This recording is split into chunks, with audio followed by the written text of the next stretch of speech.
This is the Monty Show, the truth in sports talk streaming. When you want unbiased opinions about your favorite team without the spin, all you have to do is find the Monty Show, streaming live and available 24 hours a day, 7 days a week on YouTube. And now, here's Monty. Hey, the Monty Show.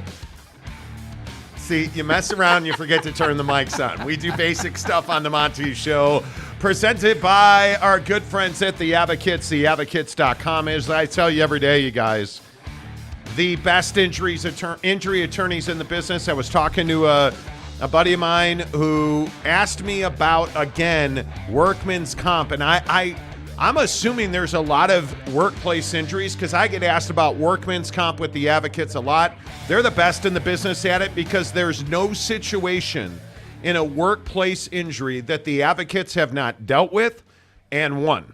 And that's what you're after when you get into an injury situation on the job. You need an advocate, somebody to fight for you who's seen the situation you find yourself in so you can relax, rest easy, get back to the best version of yourself. Let them handle all of the issues. You just need to get healthy and get back to providing for your family.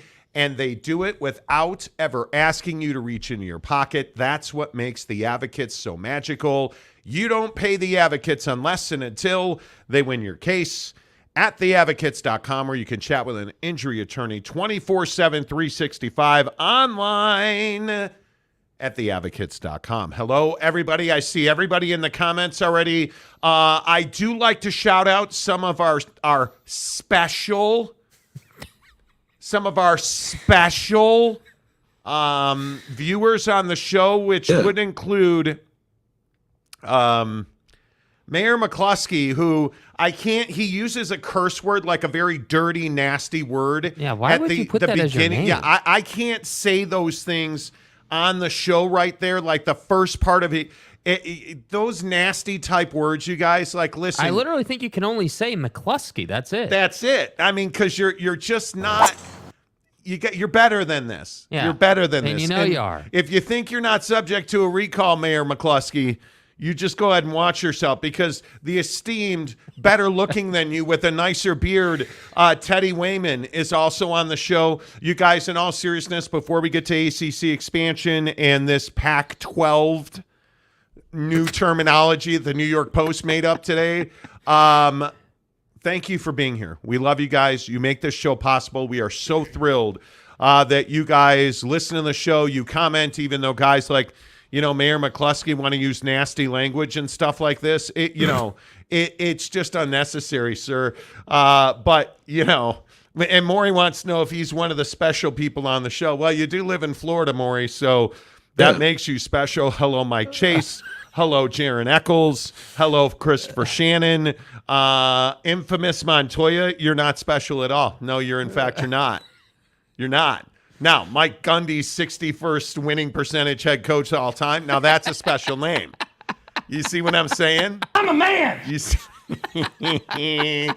This is what makes this show great. Shybone is bringing the wood. Okay, I'm here for it. And what would this show be without Aaron Wilson? It is what it is.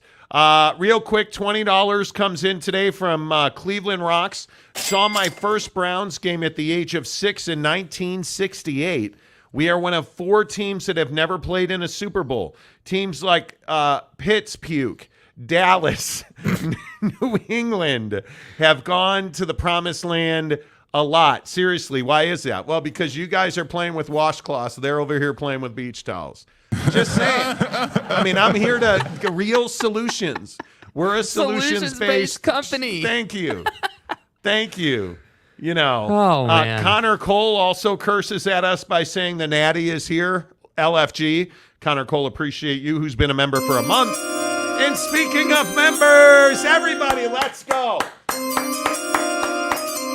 01 Mad Cat starts the show with members-only content. Make sure, Mad Cat, you DM Jake. He'll put you into the Instagram members-only group right here on the show. All right.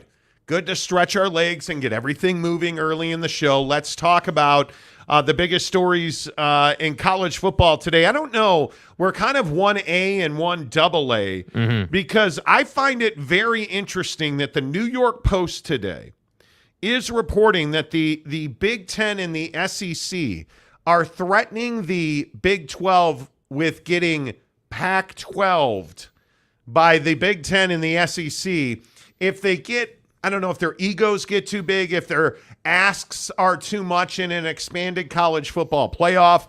This is what we all worry about. An inflated, overrated Big Ten all of a sudden has a position at the head of the college football table, while at the other end, you have the SEC controlling their stake in the college football playoff. This is a problem because I got to be honest with you. I think this shows that the Big Ten and the SEC are intimidated by the Big 12 and that they understand that Brett Yormark has taken an opportunity here in expansion and seized control and seized influence, Jake. I think this is actually not a shot over the bow, but I think this is a tip of the cap to the Big 12. Yeah, and I think it's classic, bully tactics. I mean, I think we see this all the time in our world, whether it's in sports or other areas. Like, I think the big boys want to continue to be the big boys. And in whether it's the Omni Hotel, whether it's you trying to say that we're going to Pac-12 you if you get in the way of us controlling the college football playoff. Like, what is this, third grade recess? Are you taking my lunch money? Like, come on, dude. Like, it's just not where we are in this conversation. And I think the Big 12, frankly, at this point, after expansion, has a decision to make about how they want to go about this. And I really do believe it will decide the fate of college football, meaning, okay, if we're going to play offense and we're going to continue to hunt the Big 10 and the SEC, you better know that the Big 10 and the SEC are going to clap back in some form or fashion. They are going to come after you. The only question is going to be, who is the conference that is ultimately going to have real control, right? Who's ultimately going to really have the hammer to say, no, you want to say F me? No, you can go out to pasture. Your conference can die. Because if I'm going to doubt someone, I can assure you it's not going to be Brett Yormark. I can assure you that after the performance they put on in realignment in this wave, I'm not doubting them. And frankly, the SEC is the one who, while yes, they're expanding with Texas and Oklahoma, that feels like a nice little dip your toe in the water move compared to what the Big 10 and the Big 12 have done here. And so to me, it doesn't surprise me the SEC would try to take that position. And the other thing I would point out is that the Big 12 tends to move in silence. The Big 12 tends to be the conference that, doesn't say a whole lot unless there's obvious media availability as part of like your basketball tournament or a football championship game or whatever, right? You don't really hear Brett doing a ton of media. Yeah, he went on, Marshawn and Oran, he does here and there, but it's not really much. And that conference gets things done at a high rate. So when I see, the New York Post tokening a term Pac-12ing. And that's the shocking. It was the New York Post. Yeah, and we've heard this a little bit before. Like, this term is not like 100% new. You keep running your mouth, you're going to get Pac-12, bro. Pac-10. Yeah, Pac-10 and stuff. Pac-X, I'm coming over there to Pac-X your ass. What is it? What does that even mean? If you're the Big Ten and I'm going to Pac-12 you, bro. What does that even mean? Does that mean you're gonna you're gonna take a bunch of their team? Like, I love this idea that, and we're gonna talk about the ACC in 5 minutes or so. That the ACC is gonna come and get Houston and TCU, and they just signed a grant of rights that's just as stiff as the ACC's grant of rights. Well, what makes it? What do you guys think? You guys are interchangeable? Yeah, and I think the ACC is the one that's more vulnerable than the Big 12. Dude, the Big 12 is incredibly healthy. I mean, and I'm not even a Big 12 guy. I'm not. Like, I don't have.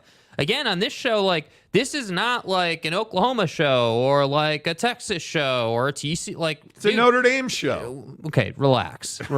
Okay, we're not doing that. No, I'm not doing that. No, we're probably not doing that. We're not married to any of these conferences, and so when I say my opinion is that the Big 12 continues to find itself in this role of, disruptor. I Yeah. mean, that's what Brett Yormark said in his initial comments as commissioner. He was hired as someone that needed to come in and kind of disrupt the landscape and really bring a new energy to the Big 12 as a conference.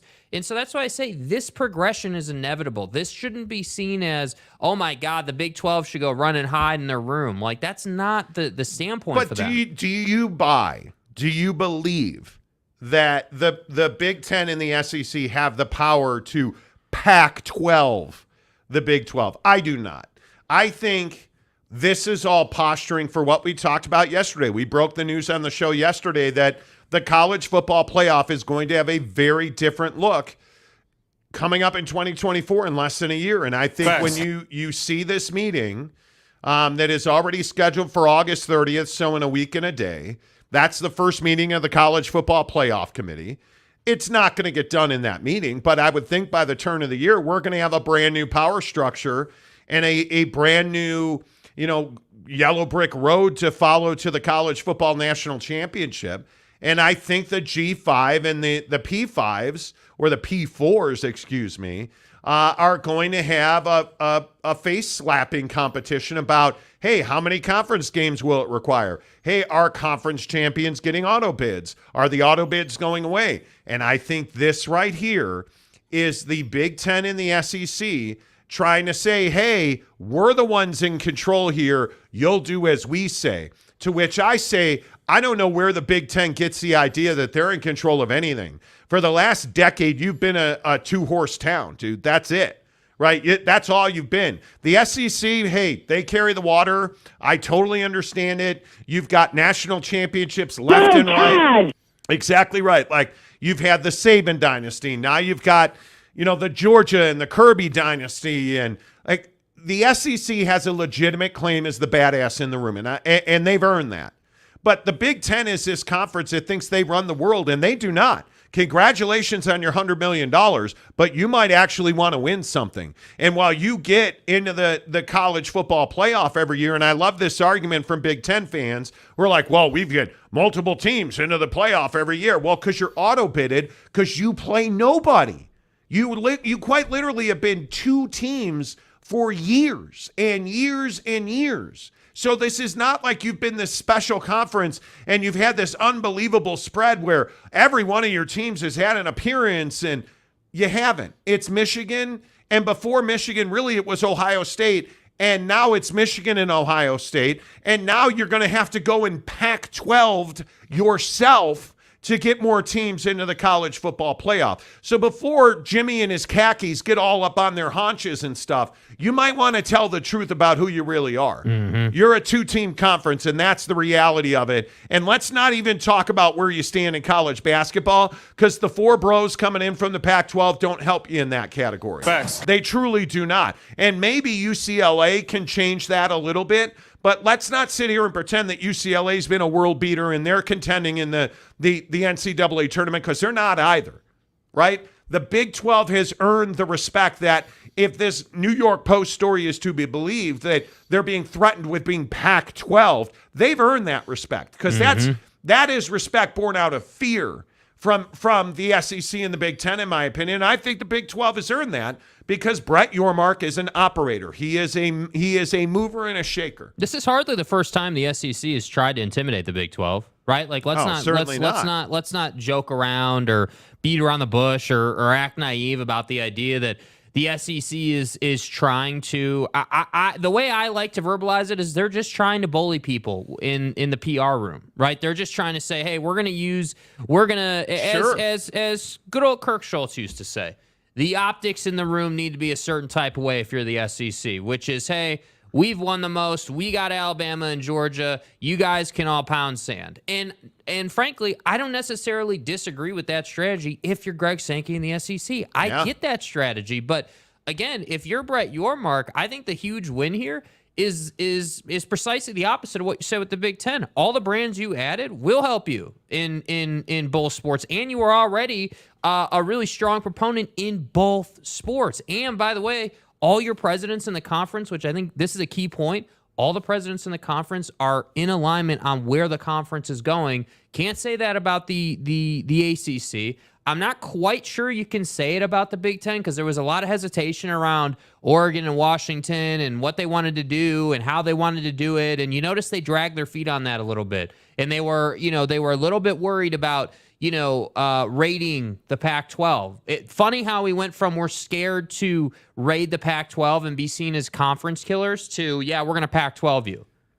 It's remarkable. Anybody notice that shift in marketing campaigns? Anybody notice that shift in strategy? Because I certainly have. We went from, we're going to be nice guy and we're going to lay low. We're not going to be mean publicly anyway. But then we're going to take all your best brands and we're going to kill your conference because you were incompetent and you let it happen, basically. And now we've shifted to, Brett, you need to watch yourself because, if you get in the way of us making decisions over here, even though you're sitting at the same table, we're going to Pac-12 and it's not even decisions. It's how much money is the Big 12 going to ask for? Like, what are because all of these conferences want guarantees on some level. Mm-hmm. Everybody wants access. That's the bottom line. And again, to go back to the Pac-12, this is why BYU was such a huge loss for the Pac-12. The decision not to add BYU was a fatal blow here because you want to talk about reach and access. BYU gives you that. You want to talk about reach and access. My belief is that Houston gives you huge reach and access because not only is it a metro market, but it gives you, in my opinion, complete geographic control of Texas, which is a huge deal. I think UCF gives you a really nice reach into a massive market in Florida. When we talk about reach equaling revenue, who's got more geographic reach than the Big 12 right now? Well, nobody. Now, a year from now, we could have an argument about the Big Ten because the Big Ten is coast to coast. You add 4 power brands out of the Pac-12 in addition to the reach that's already in place in the Big Ten. Okay, now we can have that conversation. But if we're being really honest, the biggest concern, I think, for the SEC and the Big Ten is that the Big 12 is going to have it in football, and they've already got it in basketball. Yep. And you've already got reach into Mexico, and you've already got reach into New York City in basketball. And I love this for the Big 12. I think this is a huge tip of the cap, and I'm curious what you guys think. Like, where do you come down on this? Get in the comments section now. PXG McCluskey. Let's go. Wow. Let's go. Well. That's my guy right there. PXG McCluskey. Now, Mayor, I need some confirmation. You are a right-handed golfer, right? Like, you're not a lefty? No way. There is no way that he is a right-handed golfer. Now, on this show, we are PXG guys through and through. Mm-hmm. None of this Callaway nonsense. A hundo P. Yeah. I'm telling you now. McCluskey is golfing with us up at Canyons. Yep. In Park City. Who, by the way, their seasonal price decrease happened today. $70.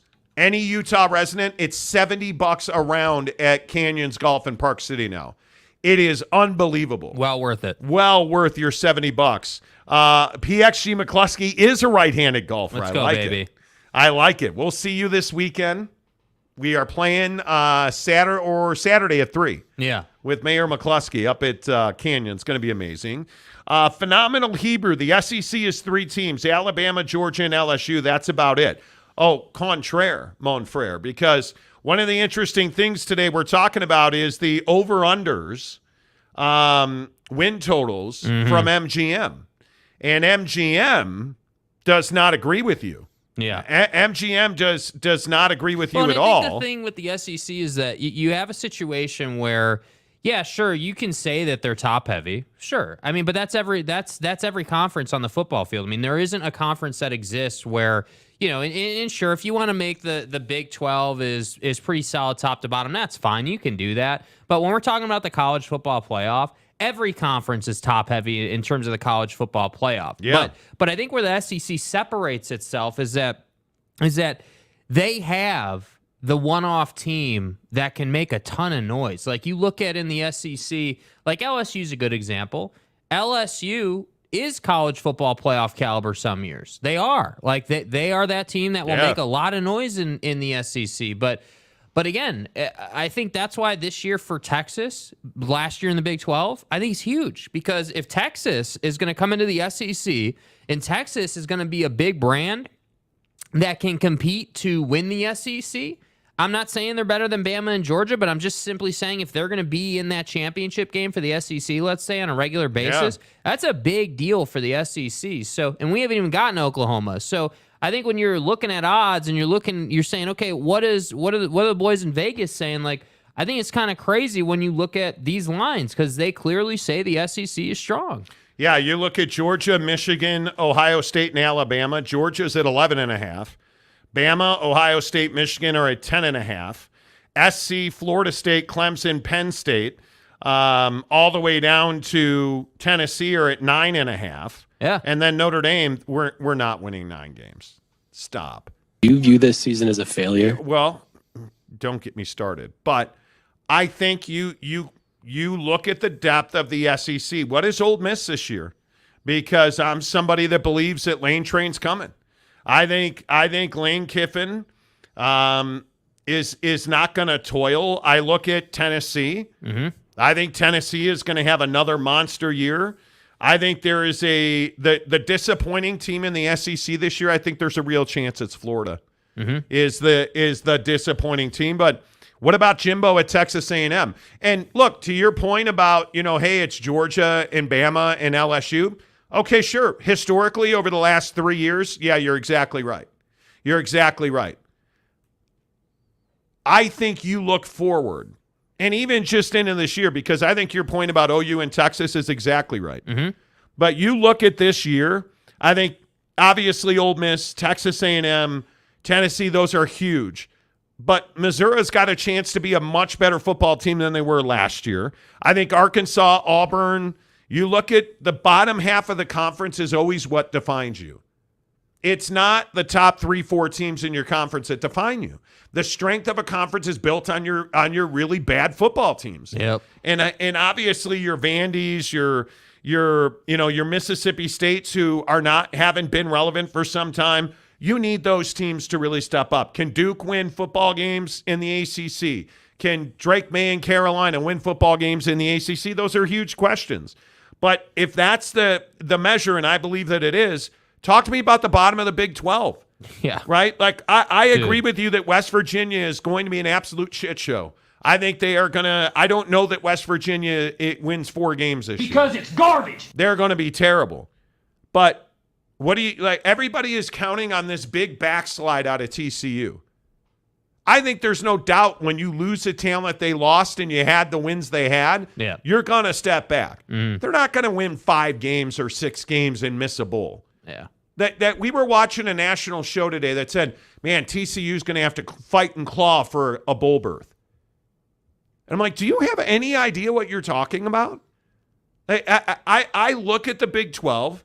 Sure, is Iowa State going to be a bowl team? I have no idea. With the gambling scandals and the turmoil, and Iowa State's in a tough spot, but so is Iowa. Mm-hmm. That's a Big 10 team. You look at the Big 12, I think Houston can compete. I also heard somebody today say that Dana Holgorsen was a hot mess at Houston. What the hell are What you are talking you talking about, bro? Like, his players at Big 12 football media days raved about Dana Holgorsen. Yeah. I look at this conference. I think the biggest question mark in the Big 12 is going to be Dave Aranda and Baylor. Yeah. Can Dave Aranda win 8 games at Baylor this year? He's a hell of a defensive coordinator. Same thing about Brett Venables at Oklahoma. Can Brett win 8-9 games this year? If Baylor and Oklahoma perform, this conference is going to be the best football conference in the country. Deep. They are. Now, having said that, by the way, on the way out the door, the Pac-12 is going to be excellent. The Pac-12 is going to be excellent. Oregon State is going to be a handful. Yeah. I can see Cal winning games they shouldn't win. UCLA's not ranked, and maybe they shouldn't be, but boy, Chip Kelly's got athletes, and I am here to tell you, UCLA's going to win some games you don't think they should win. UCLA is the TCU, the Pac-12, right? DTR moved on, Yeah. lost some talent there. You would figure a backslide, but we'll see. I think Arizona is going to be difficult. I think, we'll see what's going on with Arizona State at quarterback, and we can get into that decision next week. But I think this conference. And how crappy is Colorado going to be? Let's not leave them out. It's a 4-win team, man. I know it hurts your heart to say that, but I think you're looking at Washington is arguably the most underrated team in the country. Certainly. That they are ranked 10th. That Utah is ranked 14th. Okay, 14, fine. You have quarterback issues. Totally get it. Totally understand it. 14th? Okay. You have two teams in Washington and Utah that nobody has shown respect to so far. I look at a team like USC, Oregon. I think Oregon at 15. How is Oregon 15? How is Oregon 15? Dan Lanning and I don't know. I think this conference is flying under the radar. I think Oregon State has a chance to be a top 10 team in this by the time this season's over. Yeah. And I will fight you for that. I will fight you for that. That's right, Son of Skeeter. You clearly don't know how much about Big 12, and West Virginia is going to make you look so stupid. I hope they do. Yeah. I hope they do. They look horrendous on paper. Yeah. I mean, they look really, really bad on paper. I don't know that there's a team that looks worse going into the season. Please, and I'm being serious. I'm not even trying to razz you. Have your crow sandwich ready. Give it to us. Hey, man. Listen to the show, man. If West Virginia goes to a bowl, I'm not sure what I will shave. I will shave Jake's eyebrows. If West Virginia goes to a bowl, I will shave Jake's eyebrows on the show. Yeah, that's not happening, dude. We'll do it. No, it's not. We'll do. Dude. Don't you think I won't? You fucking donkey. I know I will. We're not doing that. Wyatt Earp for $4.20. Wyatt Earp. What's the over/under on month-year the ACC breaks up? I don't think the ACC is breaking up inside of 12 months. I don't see it happening this year. I don't think anybody's going anywhere in 2024. Yeah. I don't see that happening. John Marzullo, new 12-team basketball tournament featuring only Big 12, ACC, Big East teams. Taste of their own medicine. Could be. I mean, the SEC is a hell of a basketball conference right now. Mm-hmm. So why would you want to keep them out? Big 10, But why would you want to keep the SEC out of any tournament that you're starting? That would be lunacy. Yeah. That's a really good basketball conference, man. A really good basketball conference. All right, let's get some of your thoughts in here. Too much gravy for my biscuits. Cal can't pay for wins. No, they can't. No, they can't. Rick Forrester, Houston is a sleeper team. I don't disagree with that. I do not disagree with that at all. Too much gravy says prime leg. I can get you a toe. I can get you turf toe. We can do that. Salamini, preseason polls are garbage. Yes, they are. Yes, they are. Let's see. Rainey Branson says Chandler Morris will get TCU 8 wins max. 8 wins is pretty good. 8 wins is pretty good. Yeah. If you backslide to 8 wins, I think you're fine. You're fine. Jesus Pinto, 6-6 Texas, 6-6 Oklahoma, 6-6 K-State. Texas, I will shave Jake's other eyebrow if Texas goes 6-6. I only have 2 eyebrows, dog. Like, I don't have 10 eyebrows, dude. I'm not Anthony Davis. Come on, man. Do you guys really believe that there's a chance Texas wins 6 games? Because the boys in Vegas completely disagree with you. Texas at MGM. Texas is at, what are they at? 9.5 is their over under win totals. It's a Big 12. And again, we have this conversation every year, bro. Look, bro, I know you don't know Big 12 football. First team, all never win the conference. But Texas hasn't won the Big 12 in like 9,000 days. And if you add the seconds and then the milliseconds since Texas won the Big 12. Hey, guys. I mean, that tells me that West Virginia's winning 9 games this year. I mean, it's formulaic, Pythagorean theory and shit. Donnie, please. Minutes and seconds since Texas won the Big 12 equals West Virginia national championship. So you have no frame of reference here, Donnie. I mean, that's not me saying that. It's the quadratic equation from the Pythagorean thing, or like whatever the geometry shit is. You just It's add the it fucking up. vernal equinox. And Neil Brown's the coach of the year. Look at the over-unders. Can't make this stuff up, Bro. Does anybody really believe? Do you really believe? Oh, man. Texas, Quinn Ewers. I mean, he is going to. Wait, Yeah. how long is good old Quinn Ewers going to be starting for Texas? You know, you worry about. Guys. Come on. Seriously. You guys, like, I'm amazed. And listen, like, here we go. Timo 14. K-State, Texas, and OU will be at least 9-3. OU has a very easy schedule. Okay, I can live with that. Yeah, that's doable. But not guy that's like, look, now I was talking to a friend of mine. Look here, man. And I'm just saying, I understand he lives in Tarrant County. And he is an SEC guy now because, you know, the SEC owns Dallas. But he was. Oh my. I mean, they're at the Omni Hotel. Go look. The signs are on the wall, dude. He told me Texas is capped at 5 wins this year in Vegas. And then whatever the boys in Vegas want, Tarrant County gives them. Yeah, next question. Like, that guy, I can't do it. I can't do it. Yeah. Like, I understand. I get it. Quinn Ewers is probably going to sprain some sort of lady parts before the season even starts. Great. Mm-hmm. Should have been starting Manning anyways. That's Just all saying. I'm saying. Domer Wop says flux capacitor. Hey, Domer. Too much gravy says Texas undefeated on being back. They are. They're back again. They're back again. And donuts. Golf fund for $5. Thank you. Appreciate Simple you, dude. cost of one sugar coffee. Exactly. Do you guys know that in my entire life, I've had cappuccino. I've never had a cup of coffee. Never. And I'm proud of And that. I worked at Starbucks. And I'm proud of that. Boyd Lake. Texas is, quote, stacked every freaking years. Guys. Listen. You know, I've watched the Longhorns. And Hook 'em, boy. Now, listen, admittedly, they've disappointed us every year. All hat, no cattle. Mm-hmm. But I'm telling you, they got some beef up front. This is our year.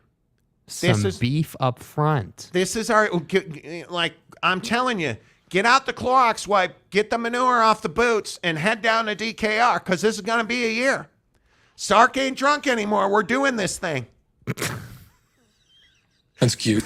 I remember when I had my first beer. Probably way too much. Oh my God. Rainey Branson, just a friendly banter, though. Exactly.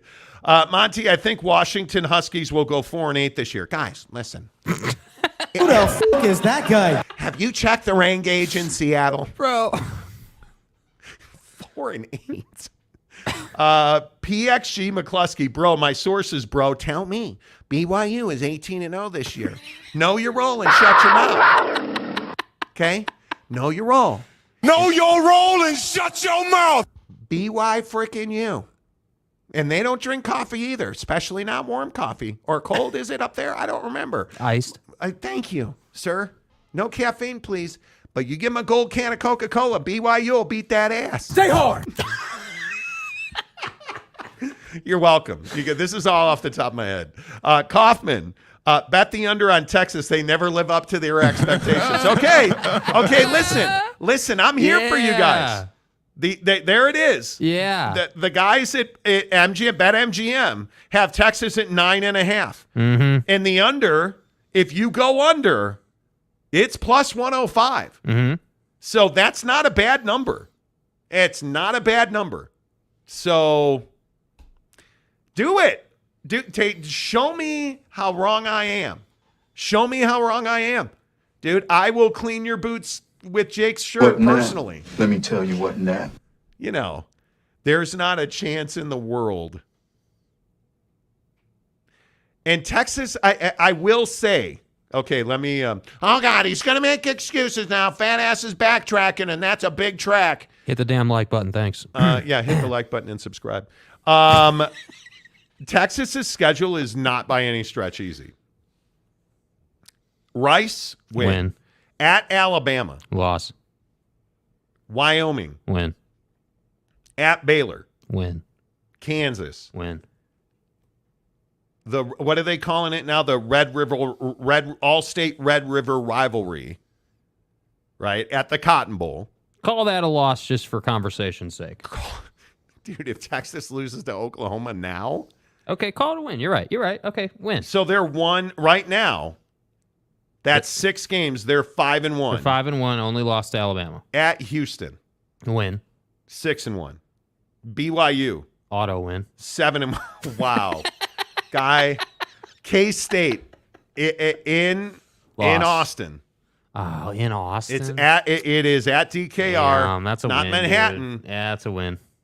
8 at TCU in Tarrant County, Fort Worth. No, it's not Tarrant. It's Fort Worth. TCU, November 11th. You got to give them a win. They're better. They should be better. 9-1. Iowa State 10-1. And then the game of games. Home for Texas Tech. Should be a win. The 24th of November. You guys wouldn't know anything about this, would you? DKR, Texas Memorial Stadium. Listen, I don't have a dog in the fight. Man, I want Texas Tech to win that game so bad. I want it. Because that game, It's a huge game. dude. Massive college football playoff implications, potentially. But I think Texas Tech and Alabama are the two that you could lose. Yeah. Because there's not a team on that schedule that's better than Texas. The boys in Vegas have them at 9.5. 9.5. Oh, that's tough, bro. You got to have balls to go over on that. Because I think 10 is the max. I don't think you can go to Tuscaloosa in week 2 and beat Alabama. Because, I mean, they took you to the wire, and Bryce Young made a hell of a play. But where do you guys come down on that schedule with Texas? What do you guys, James Smith, a new member of the show. Let's go. Oh, Jimmy Smith. Good to see you. James. Jimmy. Jesus Pinto says Texas 0, Alabama 56. Bryce Martin, y'all shitting on Ewers like he wasn't one of the... The dynasty is not over. One of the top recruits ever coming out of high school. I hate Texas, but this year they're different. Well, y'all shitting on Ewers. You gotta stay healthy. Cougar Tracks. Texas never reaches their potential. Nope. Rick Forrester. Houston versus TCU in Houston is going to be a massive game. Yeah. Look, I think it is. And I understand Texas is always overrated. Yeah. Always. Stutterers says they're baiting the over on Texas. Oh, my God, yes. 100%. Yes. Because what are the chances they go, Dude, 10 wins on that schedule's tough, bro. It No doubt is. about it. We haven't even gotten to injury stuff yet. And let's say that they put Manning in. If they're 10-2, dude, with that schedule, 10-2, because really your only gimmies are Rice and Wyoming, and those are in September. Yeah. Packaged around Alabama. I mean, that would be incredible. You would have to admit at that point that's incredible. Zach Sloter says, thoughts on the White Sox possible relocation. Give me 10 minutes on that, and I'll answer that question. Cyclone Fan gives us $10. When do lawsuits start in college football conference changes? They won't. Who's going to sue? Because you're in the NCAA, which means you're a member of the NCAA, so you play by their rules. And what exactly are you suing for? Yeah, the NCAA is a nonprofit. They have antitrust exemption. You, as a charter member of the NCAA fraternity, you as a member of the fraternity, I should say, you agree not to litigate. Yeah.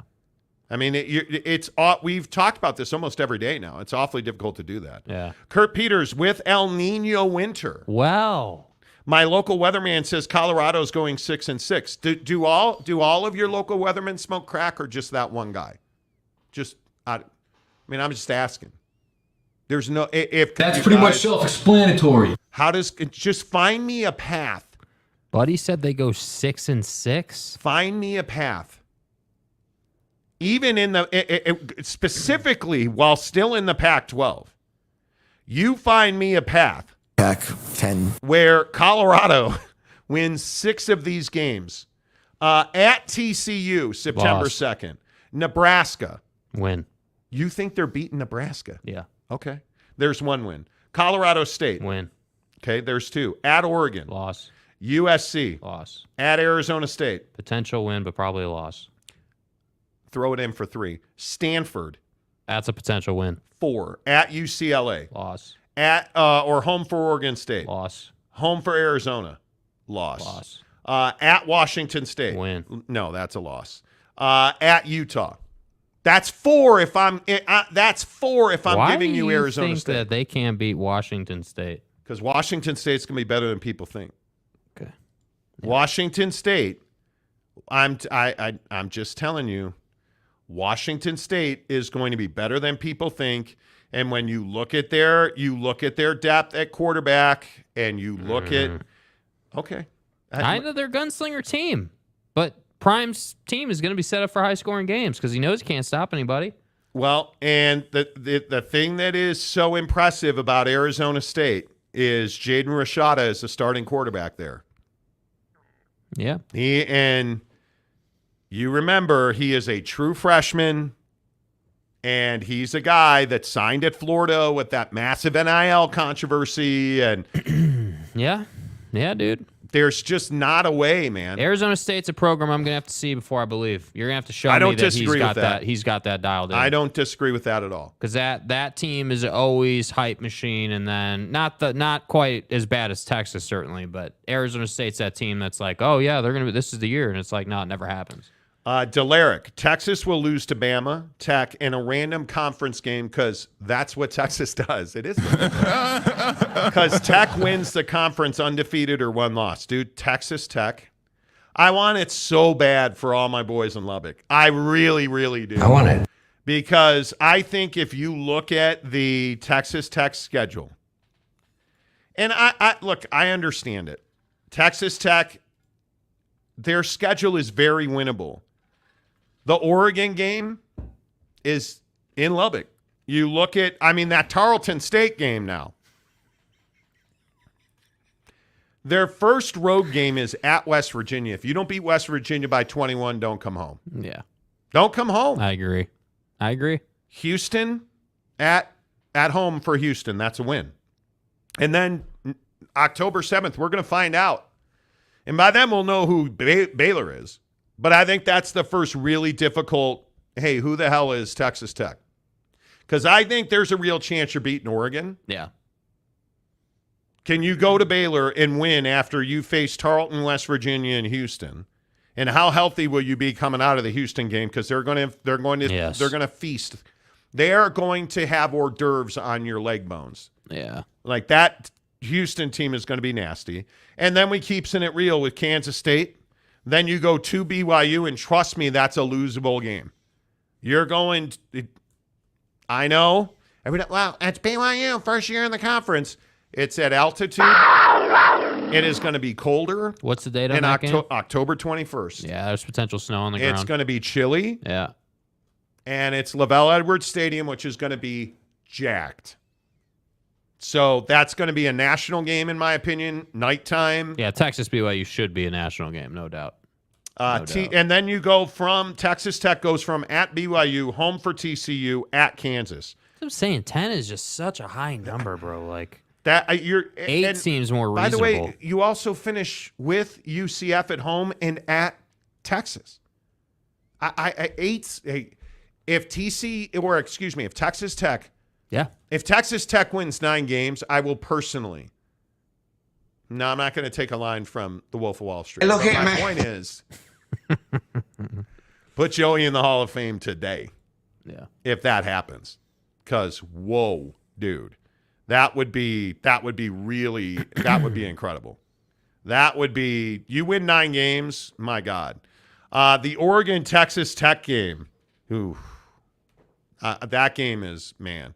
Gary Wolf, not even primetime is going to turn color around that fast. That's what I'm saying. Yeah. It's not disparaging, and they're just how are you going to flip that? I think they were 1-11 last year. Like they couldn't even compete. And I know he flipped the roster and Shedeur. Well, I don't think anyone thinks they're going to be an 8-win team. I just think that they're 6 wins. My opinion of Colorado is simply that they're going to make it difficult on you. Whether they win or lose, to me, is totally dependent on who they're playing and how that team handles what they try to do. Because I honestly think that Prime is that guy that's going to have his guys playing at 110%, even if they suck. Right? Like, even if you're terrible, you're going to play at 110%. I don't disagree. And you're going to try and be really physical, and you're going to try and kick the hell out of the other team physically because you know you can't beat them straight up.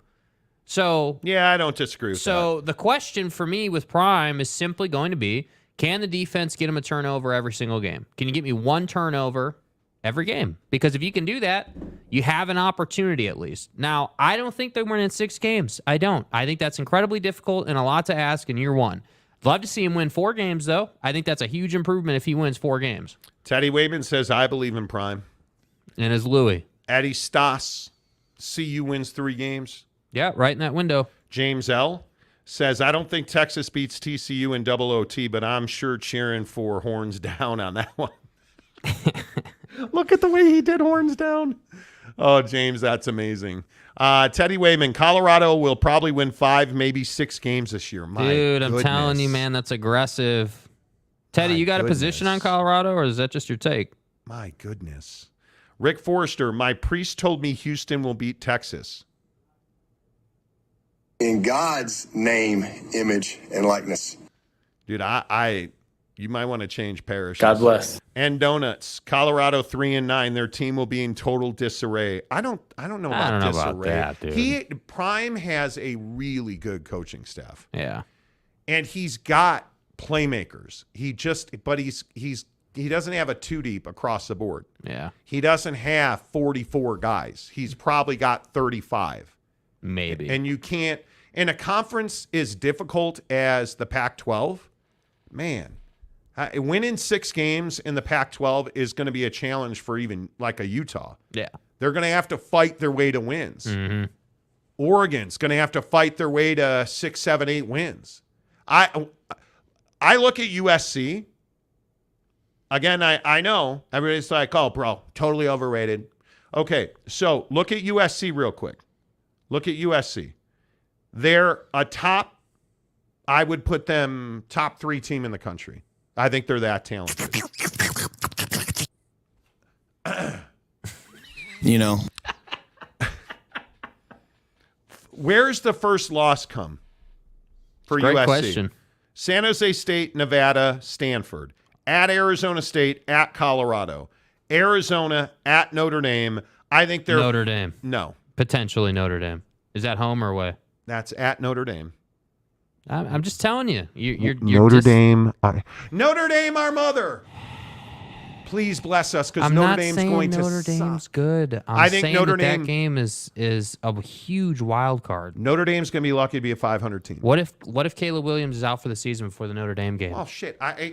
Well, that's my point, though. You don't know. You're deep into the season. What if my dude? mom had never given birth to me? You all would be bored right now. But she did. What's up, so you're motherfuckers? not, right? I'm a pimp. Pimp's going pimp. And I'm just telling you, Caleb Williams, I'm not going to play the what if he breaks his arm game, because I hope it doesn't happen. I hope every player stays healthy, because that's what we all want. The best players going head to head. Notre Dame doesn't have best players. Notre Dame doesn't. Dude, you call yourself a Notre Dame fan, and yet you're here, as somebody said, shitting on them. I'm keeping it real. I'm telling you now, Notre Dame's not good. Utah, they're going to beat Utah. They'll win at Cal. I think their first potential losses do not even show up until November. And that's going to be the Washington Huskies coming to the Coliseum in a game I really would like to be at. And then USC goes and plays the wildly overrated Bo Nix, my bad.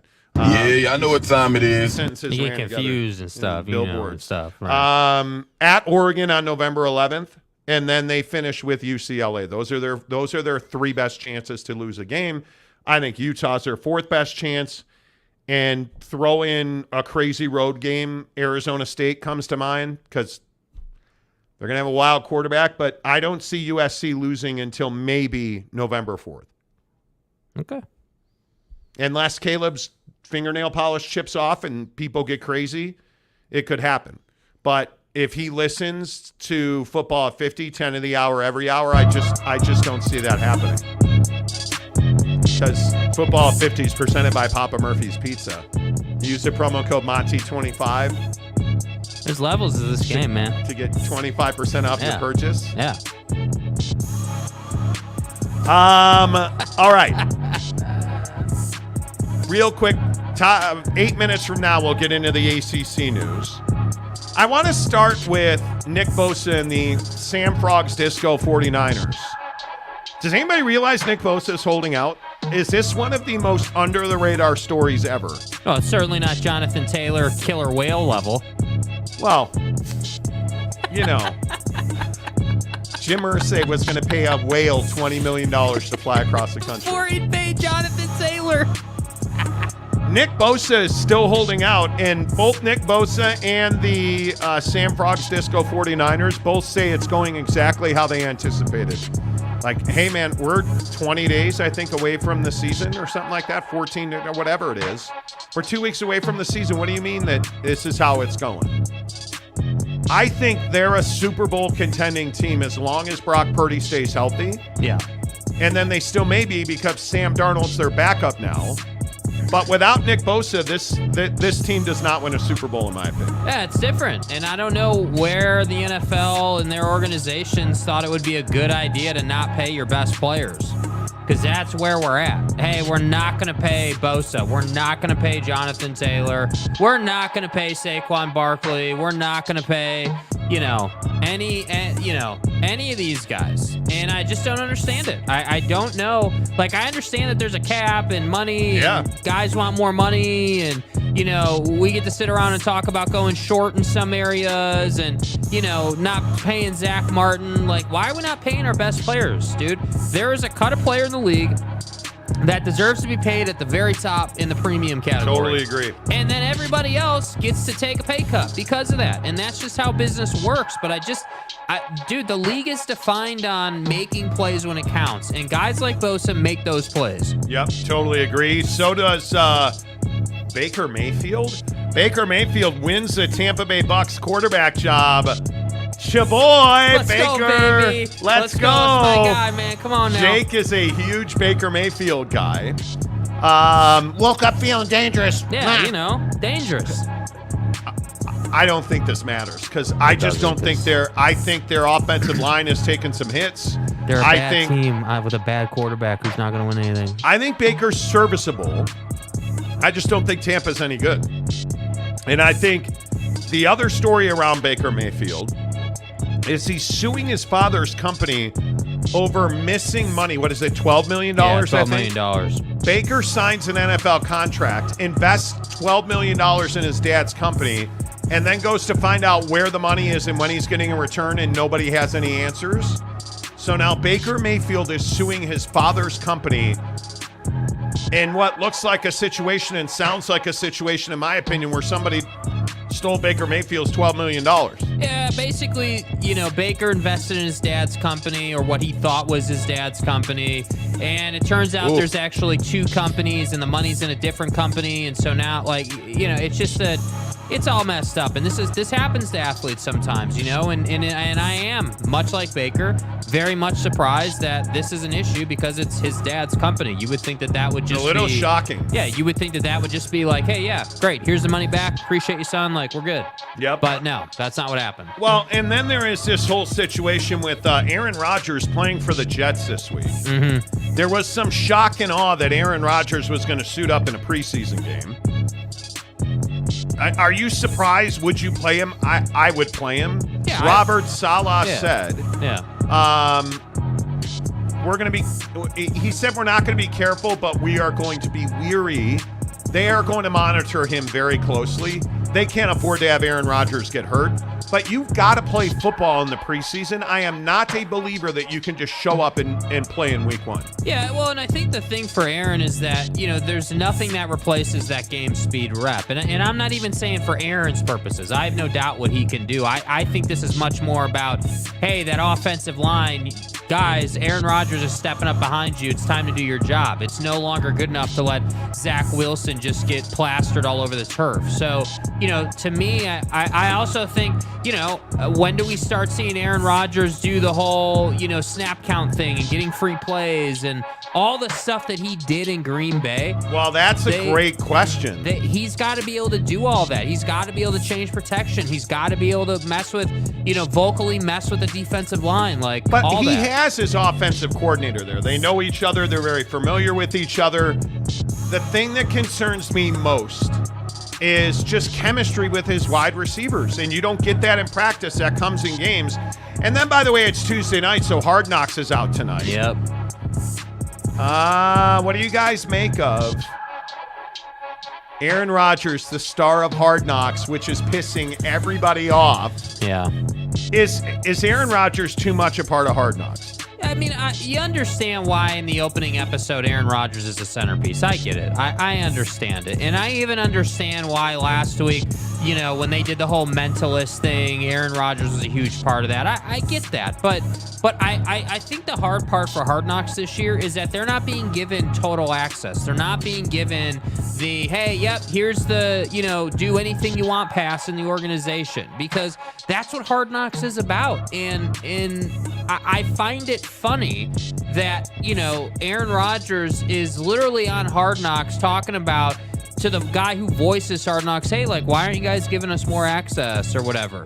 And he wants to say that people are a little uncomfortable. And I just don't understand that. On some level, I think Hard Knocks has a track record. So, yeah, I'm a little burned out on Aaron Rodgers, but what other choice does Hard Knocks have? It's not like they have full access. You're not giving them more to work with. So they essentially get practice, they get the game, and they get certain team meetings. Notice, by the way, which I think no one's talking about, you're not getting the running back room. You're not you're getting very specific. Aaron and Zach in the room watching film. Aaron on the field. Aaron in the team meeting. Dude, I get it. He's on the team. Yeah. Give me more Sauce Gardner. Give me more Mike outside. Dude, give me more of these other guys. I mean, I just think you should give everybody more Papa Murphy's calzone. At Papa Murphy's, we do more than just pizza. We do calzones. Papa Murphy's does calzones? Oh, I think you mean I do the calzones. And how do you do it, Dad? How do I do it? How do I do it? Oh, well, we do it with fresh ingredients and hand-shredded cheese tucked in a scratch-made dough. That's how, honey. At Papa Murphy's, we make great pizza. You don't forget the calzones. Order now at papamurphys.com. Papa Murphy's Pizza, the official pizza of the Monty Show. Make sure that you use promo code Monty25 to get 25% off your purchase of $25 or more at Papa Murphy's Pizza. Love that. Hey, before we bump up to hour number 2, I want to go back and answer my guy Sloter's question about the White Sox possible relocation. The Chicago White Sox are not leaving Chicago. No. And the owner of that club is a gentleman named Jerry Reinsdorf, who is a Chicago sports icon. I could see a guy like Jerry selling the White Sox. He also owns the Chicago Bulls and United Center. But I don't see the White Sox ever leaving Chicago. Could they take over Soldier Field where the Bears are going to bump out of there? Sure, they could. Could they take over Arlington Park if the Bears abandon that? Sure. I think they would like a suburban location. They weren't able to get that done. I think their best bet is to build right back across the street because they do need a new facility. I mean, Comiskey Park, which is guaranteed rate field, I think still. It served a purpose, but now they need a new building. Mm-hmm. And I think that Jerry Reinsdorf is a savvy businessman. I'd be really surprised. I'd be surprised. I'd almost be disappointed as a Chicagoan and a Chicago sports fan to see Jerry Reinsdorf not on the White Sox. I'd be really surprised. And they're disappointing. They have not played up to what people thought they would be, but I would be really disappointed if he did that. Yeah, and I think that I would completely agree. I just don't see the White Sox are in an iconic city. When I look at teams that, just across sports, when I look at certain teams who want to move, like the Arizona Coyotes want to move because they're an afterthought. Nobody gives a damn about them in Arizona and specifically in Phoenix. Like nobody cares. Yeah, and nobody. And everybody in Phoenix or the people who are invested in the Coyotes' success will tell you people are willing to drive out to Glendale to see that team, and they're just not. And I think for the White Sox, I would agree. They need a new facility. And by the way, they've been better. By the way, they've been better. And I do think that they're not better every single year, but nobody is. Yeah, they're disappointing for sure. So Sloter, appreciate the $2 tip. Thank you. Hour number 2 of the show presented by the Utah Utes. Actually, it's tickets to see Colorado at Utah on November 25th, presented by Super Chicks and Bucked Up. You guys, we want to give these away. It's our 4th and final week of free tickets on the Monty Show. We've hooked everybody up over the last 3 weeks. This week, we wanted to do a game that everybody wanted, and we did that with the first 3 games, BYU, Cincinnati, obviously Texas and Baylor, Oregon and Texas Tech, huge game. Colorado and Utah was the 4th most requested game. And so we have a pair of tickets. All you have to do to win the tickets, go to Super Chicks in Ogden on Riverdale Road or in St. George. Shoot a picture of yourself just eating your food. Be creative. Creativity counts. Or interact with a Bucked Up product. I don't know, like our Buckshot, my friends. Every day on the show, we pop the Buckshot.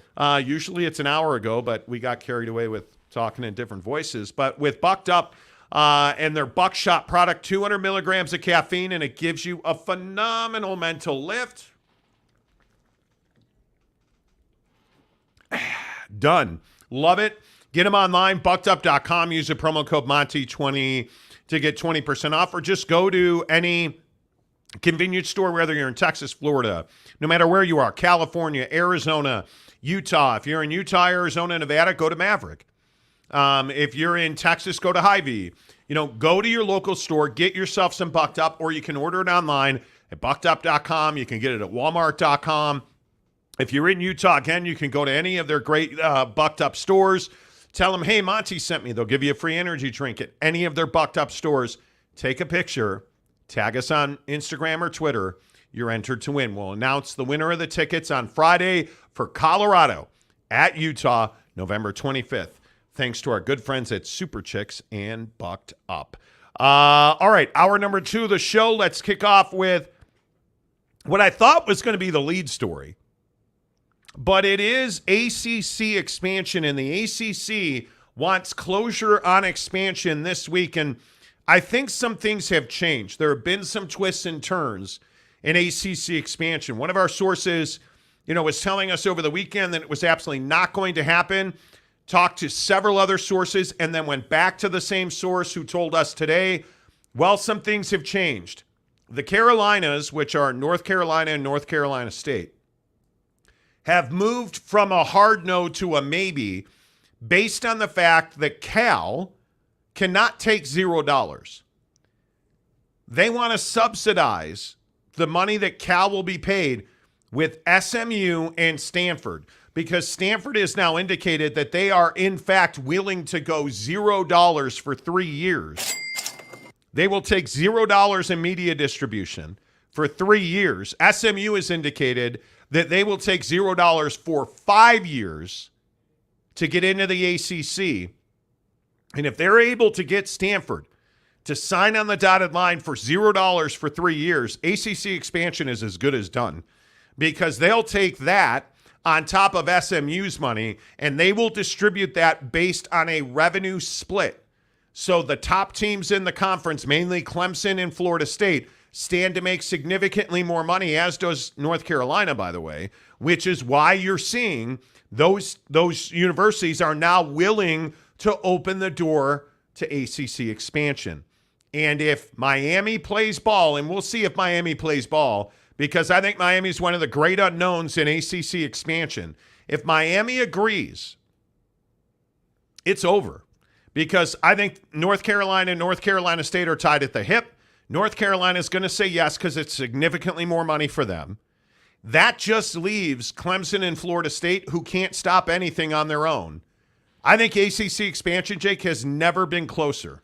Yeah, I think that this concept of Stanford taking, no media distribution payment for 3 years is really fascinating because obviously we've heard all about the $1 billion endowment for athletics. Obviously Stanford's not hurting for money. And so conceptually, yeah, sure, it makes a lot of sense that, they'd be willing to take a write down and take no money for the first 3 years. I get that. But at the same time, I also wonder for Stanford, what's the upshot outside of just getting into a conference? Because right now that's the main priority. Hey, we got to get into a Power 5 conference. Okay, great.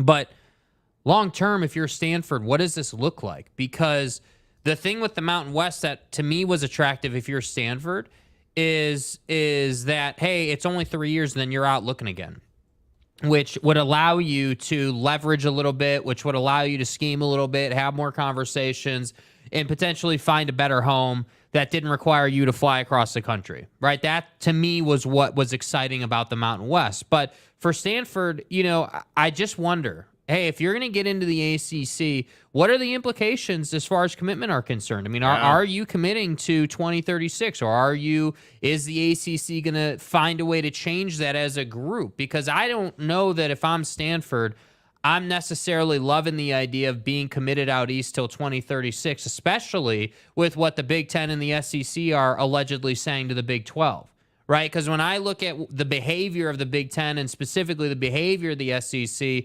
talking about Pac-12ing the Big 12, dude, do you think that they won't do that to the ACC? Because in my opinion, the ACC is more vulnerable. So if I'm Stanford and I'm trying to jump into the ACC, where does that leave me if the Big Ten and the SEC go hunting in the ACC? Because where are they going to go? Are they just going to transition to the Big Ten after the Big Ten said they didn't want them because they didn't want to go to 20? That's what I'm saying. Like, there are long-term implications that I think Stanford has to figure out. Yeah. And Stanford, unfortunately, may not be in a position to say no because they do need to be in a conference. I will die on the hill of Stanford, Cal, Oregon State, and Washington State should absolutely join the Mountain West. Suck it up for 3 years. You're not taking a TV disbursement anyway for those 3 years in the ACC. Why wouldn't you just join the Mountain West, dominate that conference, and then at that point have an opportunity to be free from a grant of rights and get into a better situation? Why wouldn't you do that? By my calculations, that makes more financial sense. I don't understand the pull of being in the ACC. I think there is attraction, as it's been described to me, for Cal and Stanford to be in business with Notre Dame. Totally understand that. Notre Dame is in the ACC without football, obviously. But it doesn't make a lot of sense financially. Now, as you said, Stanford's got a massive endowment. Great. You're well endowed. Congratulations, sir. But I think really what you're doing is you're leveraging SMU's money to pay for Cal, because I maintain Stanford and Cal are a package deal. Mm-hmm. But more to the point, what does the ACC get out of this? I don't know. I am not in the clan that says, well, the education score goes up. That's great and everything, but that doesn't compensate for what I think is going to be a mess in travel. I think it's not good for your student athletes. You don't have any travel partners west. You're Stanford and Cal, and then you're cross-country flighting everything. So I don't love that travel. I don't love what it does to the student athlete. I don't think it makes more sense TV-wise. Because, again, I'll just ask, is there anybody on Tobacco Road who's excited about watching Cal football versus anybody? Cal basketball versus Duke? No. Stanford basketball versus Carolina? No, I'm not excited about that. I don't think anybody in the ACC is really excited about this other than the financial ramifications for the top 4 or 5 teams in this league. I think that's what everybody's excited about, because you're going to get more money from ESPN, and that money is going to go straight into Florida State, Clemson, North Carolina. Mm-hmm. Like, that's more money for the top dogs in this conference. That's the only reason to do it. And I think that's a terrible reason to do it. Yeah. Because it is going to be arduous. I think it's going to be difficult. I don't think Stanford or Cal help you in football. I don't think they help you in NCAA tournament money, although Cal has made significant investments in Mark Madsen. And I understand it. I don't see this as some game changer for the ACC. Yeah, and that's why I'm trying to understand the motivation. I mean, it is because like you said, right? I mean, obviously this will make the top teams more money in the ACC. So is the motivation simply like, is the thought, okay, if we make our top dogs more money, does that give us more reliability? Because this grant of rights is not going to go through 2036. At some point, the group's going to come together and say, okay, we got to break this thing and figure out more money. I think so. I like that's what this type of move would suggest, because you're not. If everybody in the ACC was all happy and everything was kosher, we wouldn't be talking about expansion in the ACC out west. We would be talking about how can we get to more college football playoffs? How can we win more? How can we recruit better? Maybe we can be more effective in NIL in the portal. Like, you'd be talking about the options that every institution has. But you're not talking about that. You're talking about expansion because you know what's coming, which is the SEC and the Big Ten are strapping up and they're getting ready to go hunting. Meaning, hey, we're going to go out and we're going to find Duke, North Carolina. I'll throw Florida State in there, even though I'm not sold on them, but we'll throw them in there and Clemson. Those four are going to go to a different conference. And I don't know which one that's going to be, but I know that they're going to move at some point. So if you're the ACC, is that what this is? Is it just the ACC saying, hey, let's make more money for the top dogs, let's keep them around and stave off, our conference dying as long as possible? Yeah, I would just love to understand the ACC's thought process on this. I will still lean towards, I don't think it happens, but now I'm in the 60% that it doesn't happen. Not the 70 or 80% that we were 2 weeks ago. Yeah. I think this is as close as we have ever been. Because SMU's money, it makes sense. SMU's money pays for Cal, and Stanford has now said that they would take 3 years with no fee. Yeah. And I think that's a huge mistake. Yeah. I think it's a huge mistake. Sky says the extra money for the top ACC schools still isn't enough to keep up with the SEC and the Big. The ACC will still blow up. I think that's the worst part of this. But what else are they supposed to do? You're not wrong. I'm not saying you're wrong. But what else are they supposed to do? Are they supposed to just sit on their hands? Right? I mean, because that's my point with your mark in the Big 12. Your mark in the Big 12 are positioned to play offense. They're positioned to say, hey, dude, we have a great relationship with our TV partners because we listened to them when we got to market early, which resulted in us locking up a good deal. Not the best deal, right? They're not above the Big 10 and the SEC, but they've got a solid deal. And they are going to get paid, and they are going to continue to grow. And the question really may come down to which of the Power Four commissioners is best at making money in unique ways for their conference. Because, again, that's what this all comes down to, man. Well, and obviously the P4 designation is significant. Right. Because we've been talking for several days now about how the college football playoff is going to change, how that money's going to change. And I think that's one of the things that Stanford and Cal have to really pay attention to. Obviously, you're going to a Power 4 conference at the ACC. Right. You have better access. You can make more money. I think when you look at the Mountain West, the biggest problem is it's a G5. Yeah. And your avenue to make money is less. Yeah. I don't disagree with that. I think if you are the ACC, it's really difficult to add a university like SMU because all they are is a cash grab to you. They're not attractive in sports. They're not attractive in, academics. They're not attractive in culture. They don't deliver you Dallas. They don't deliver you Texas. They are simply an ATM machine. But what if these conferences, start adding the low end team to the conference so they can claim that as a conference game in a couple years when we have to go to 10 conference games, and then schools like Clemson and your top dogs can feast on that and put together more 10, 11 win seasons. Yeah, I think one of the things that is so very clear is when you talk about 10, 11 win seasons. Yeah. SMU accomplishes that. Yeah. For Florida State. Yes. But how seriously, as a college football playoff committee member, do you take a win over SMU, who's not a P5 school, who isn't getting P5 money from your TV partner? But can you say that, though? That's the tricky part. Yes, you can. You're a human being. If it was a computer, that'd be different. But you're a human being. SMU has not been relevant in years. I don't disagree. They're not a P5 team. I'm just saying, if they're in the conference and you're the college football playoff committee and you're sitting here looking at schedules and you've got, and we've done this, we did this many yesterday. times. We did this earlier in the last week.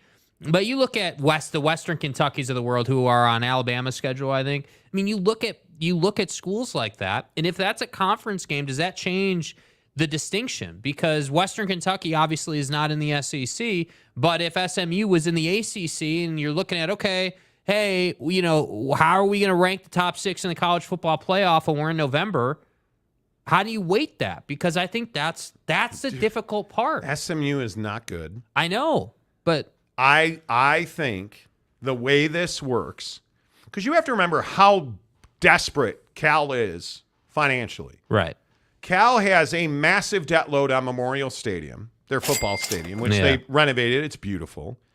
But it serves a better purpose as a concert venue than it does as a football stadium. Yeah, it does. Nobody is heavily invested in Cal-Stanford low rivalry anymore.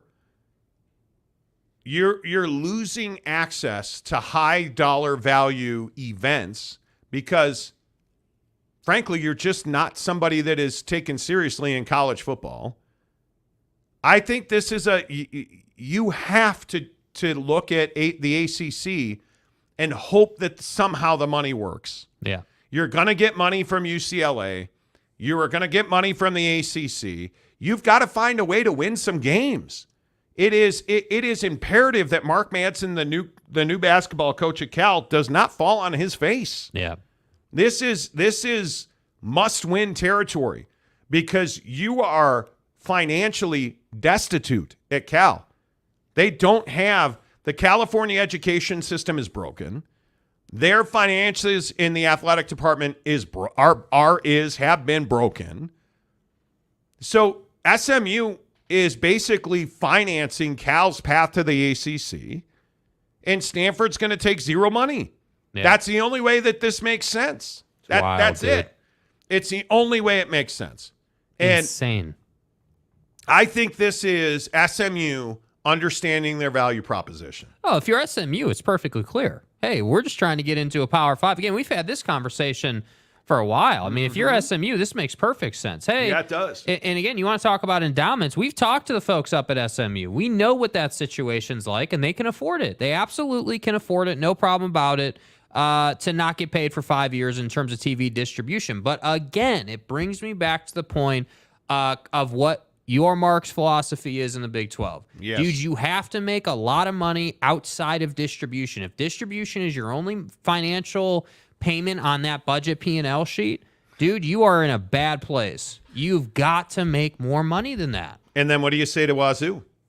What do you say to Washington State? What do you say to Oregon State? Yeah, I think someone needs to have a serious conversation. Like, let's say that Wazoo was to get in the ACC. There'd have to be a serious conversation with good old Kirk Schultz about how exactly that athletic department is run, because you're not going to get equal distribution or equal payment. Certainly, you're going to get a lower payment, and they're going to have to figure out how to make that work. And again, this is why I say, man, winning absolutely matters unless you're Stanford with $1 billion endowment and you just don't have to care. And the other thing I find so fascinating is that nobody wants to talk about Scott Barnes going to Washington as the athletic director. Because I think he's legitimately a candidate. I think Scott Barnes, the athletic director currently at Oregon State. Yeah. How is he not a candidate at Washington? I don't know. They just lost Jennifer Cohen to USC. Great hire for USC. But you're going into the Big Ten. You need a real experienced, real world experienced. Yeah. You got to have that. Yeah.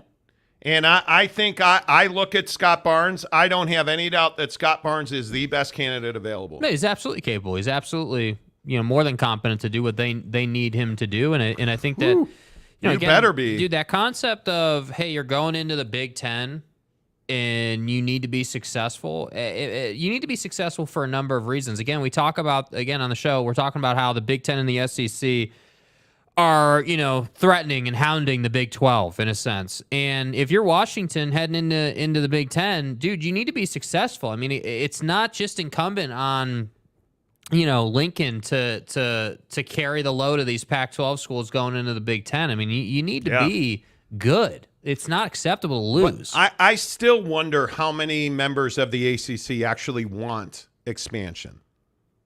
Well, I'm not convinced that. I think most of this conference wants it. I am not convinced that these 5 holdouts want it. It's a money grab, which means Stanford, Cal, and SMU, if this truly goes through, are going to be complete afterthoughts in this conference until they forcibly take their spot in this conference. Yeah.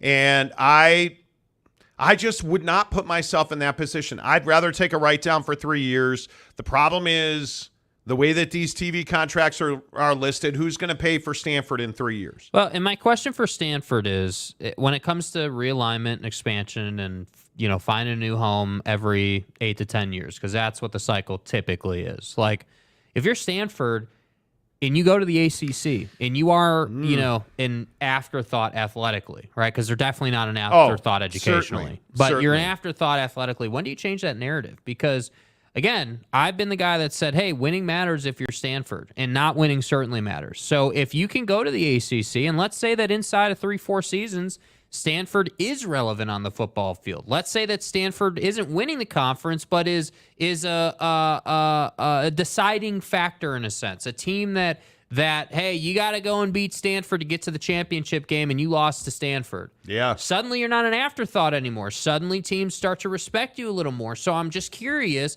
if you're not going to take any money, when are we going to stop talking about, hey, you guys have $1 billion endowment so you can just skate along? And when are we going to start talking about, hey, you've got $1 billion endowment, let's power the program? Like, let's actually do something. You better do something sooner than later, because Stanford football has fallen off the table, and you are not making the money you should be making. And I would just tell Stanford, go to TryDayTrading.com/Monty and start making the money that you deserve to make. Right? Stanford, you want to be in a P5?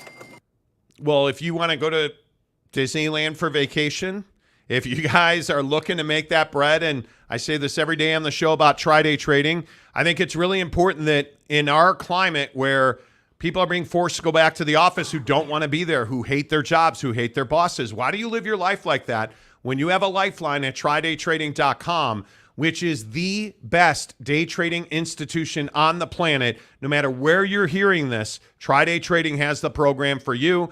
And all you have to do is go to TryDayTrading.com/Monty, sign up for their 30-day trial membership, and all it requires is a $10 charitable donation to TryDayTrading.com. Who's going to give that $10 right to charity? It's a tax write-off for you. And then they're going to give you their entire program free for 30 days. Their entire program, elite level coaching, all of their software, all of their technology, all of their processes that make you one of the best day traders in the country. And when you're one of the best day traders and you're a graduate of the Tri-Day Trading program, you're making $1,000 a day or more as a full-time trader at TryDayTrading.com. You say you don't want to quit your job. Maybe you just want to pay your house off. I've heard that a ton. TryDayTrading.com also has part-time traders in their graduation pool, and a lot of them who make $300 to $500 a day trading, thanks to our friends at Tri-Day Trading. And by the way, the best part of Tri-Day Trading, when you graduate their program, they open an account and they fund it for you. So you make your first trades with TryDayTrading.com's money, not your money, and they give you 80% of the profits. Stop making excuses. Empower yourself. Live the life you've always dreamed of. Drive the car, live in the house, take the vacations, thanks to TryDayTrading.com. All right, less of us, more of you. Doom says the transitions today, though, red hot. Dude, gas, bro. Red hot. Come on now. Red hot. J.K. Marshall. SMU will buy a great team in no time. We'll see. Why haven't they already? But why haven't they already? Yeah. That's a big question. Sky says, will Wake Forest at Cal fill that stadium to pay off the debt? No. It won't. It won't. Nope. It won't. I think it's a great point.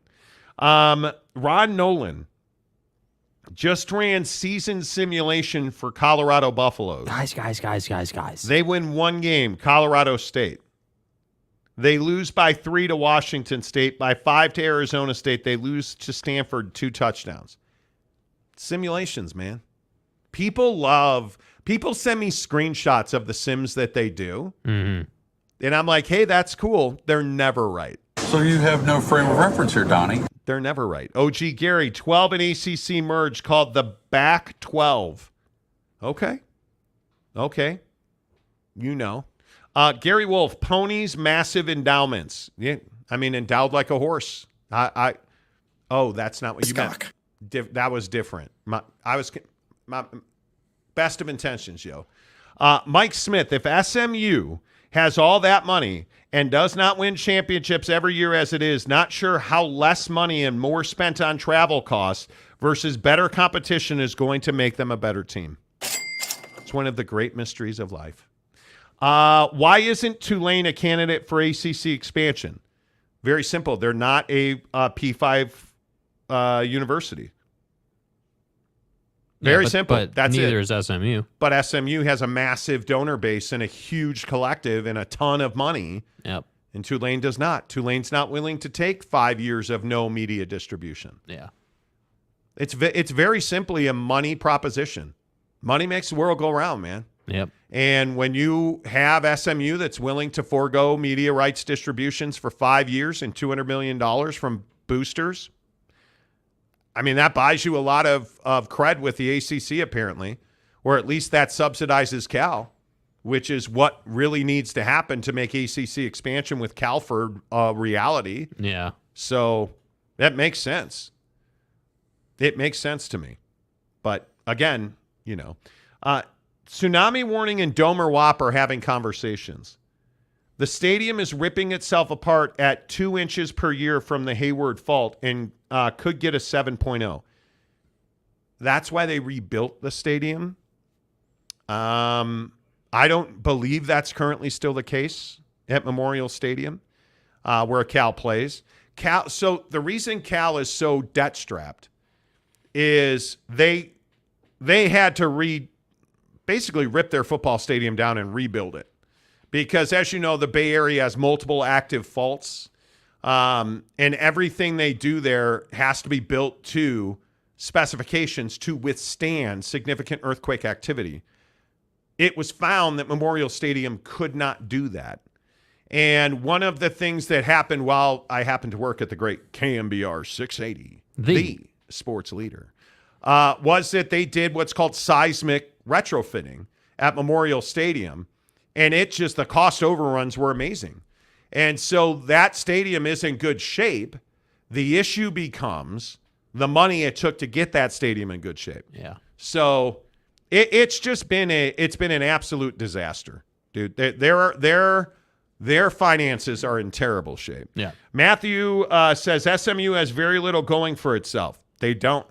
And what is it? The money proposition. That's it. That's it. That's the whole nine. What is it?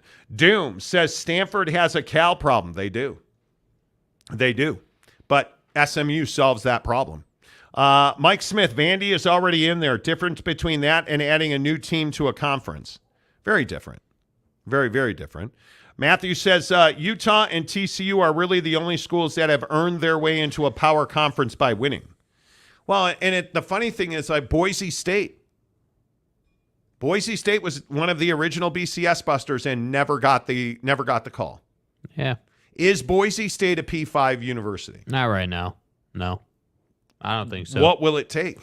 Because they're rebuilding all their facilities. Albertson Stadium is going to be gorgeous. Yeah, I mean, I think that it would take, a little bit more winning to bring you some more notoriety so you're more on the radar more regularly. I'm not saying that, you got to be a top 10 team or a top 20. Like, yeah, sure. Would it be nice if they found a way to skirt into the top 25 once in a while? Yeah, that'd be nice. But I think, the biggest thing is winning a non-conference game, beating an opponent you shouldn't beat to kind of put you on the map. and bring some attention to the program, which then will bring attention to new facilities. And, it's a snowball effect. So that's why I say, like, if you're Boise State, that's great. Everyone knows you're there, but you're not regarded as a difference maker in any sense of the word, whether it's financially or on the field. Like, you're just not right now. Greg Hill says Tulane is very worthy. They may be worthy. It's not what we're talking about, but though. It doesn't matter if you're worthy or not. Yeah. There is a very select, and I know this frustrates people, but there is a very select set of circumstances that makes things possible. Facts. It's $200 million gifted to SMU by its donors and collectives. Yeah. Over a 5-year period. That makes it possible. Note, it has nothing to do with winning football games. It has nothing to do with winning basketball games. It has nothing to do with the fact that you have Dallas on the front of your uniform because nobody cares. Yeah. Give me the $200 million or, frankly, we won't give it to you. We'll keep it for ourselves. Yeah. That's what it's about. It doesn't matter the academics in the AAU at Tulane. It doesn't matter you beat SC in a bowl game.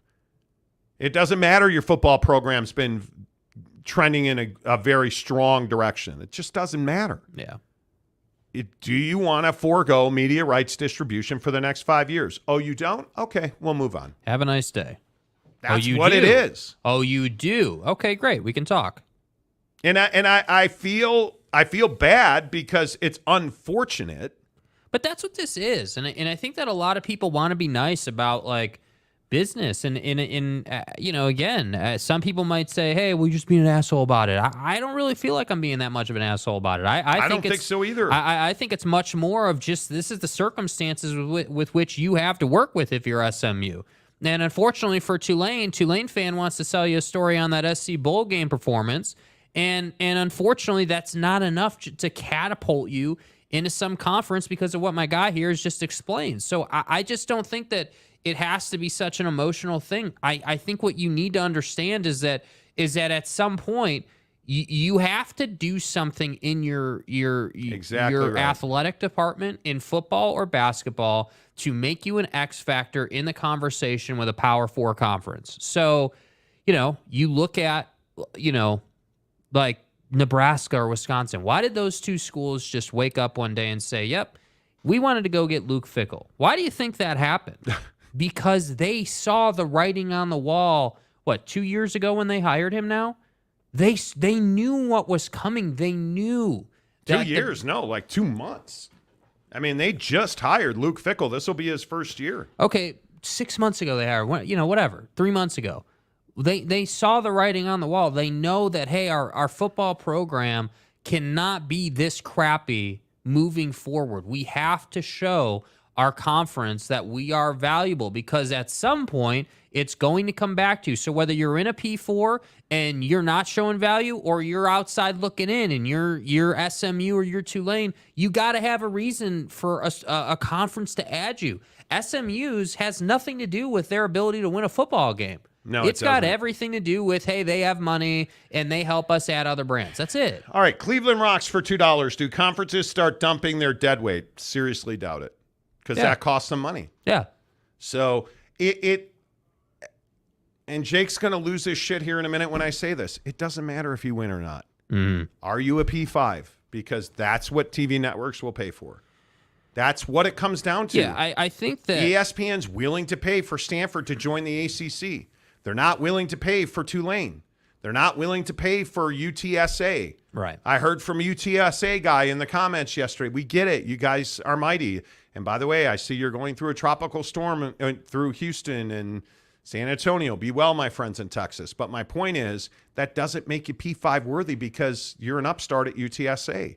Yeah. That's just not the way the world works. I think it's a very difficult proposition as we talk about ACC expansion here on the Monty Show, presented by our good friends at The Advocates, theadvocates.com, the best injury attorneys in the business. As always, at The Advocates, you guys, you never pay the Advocates out of pocket.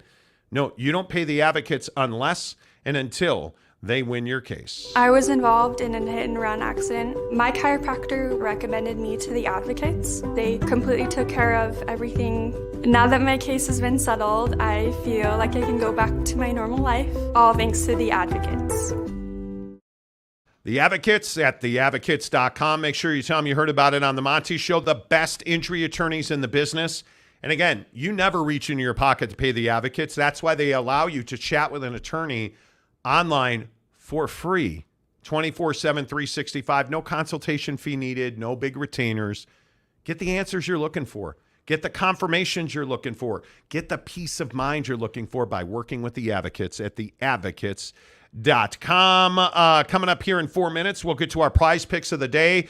Get in the description below right now and download the Prize Pick app because Major League Baseball is about to kick off. Are you guys familiar with Prize Picks? More or less, it's daily fantasy. It's fantastic. And they're giving our viewers 100% deposit matching up to $100.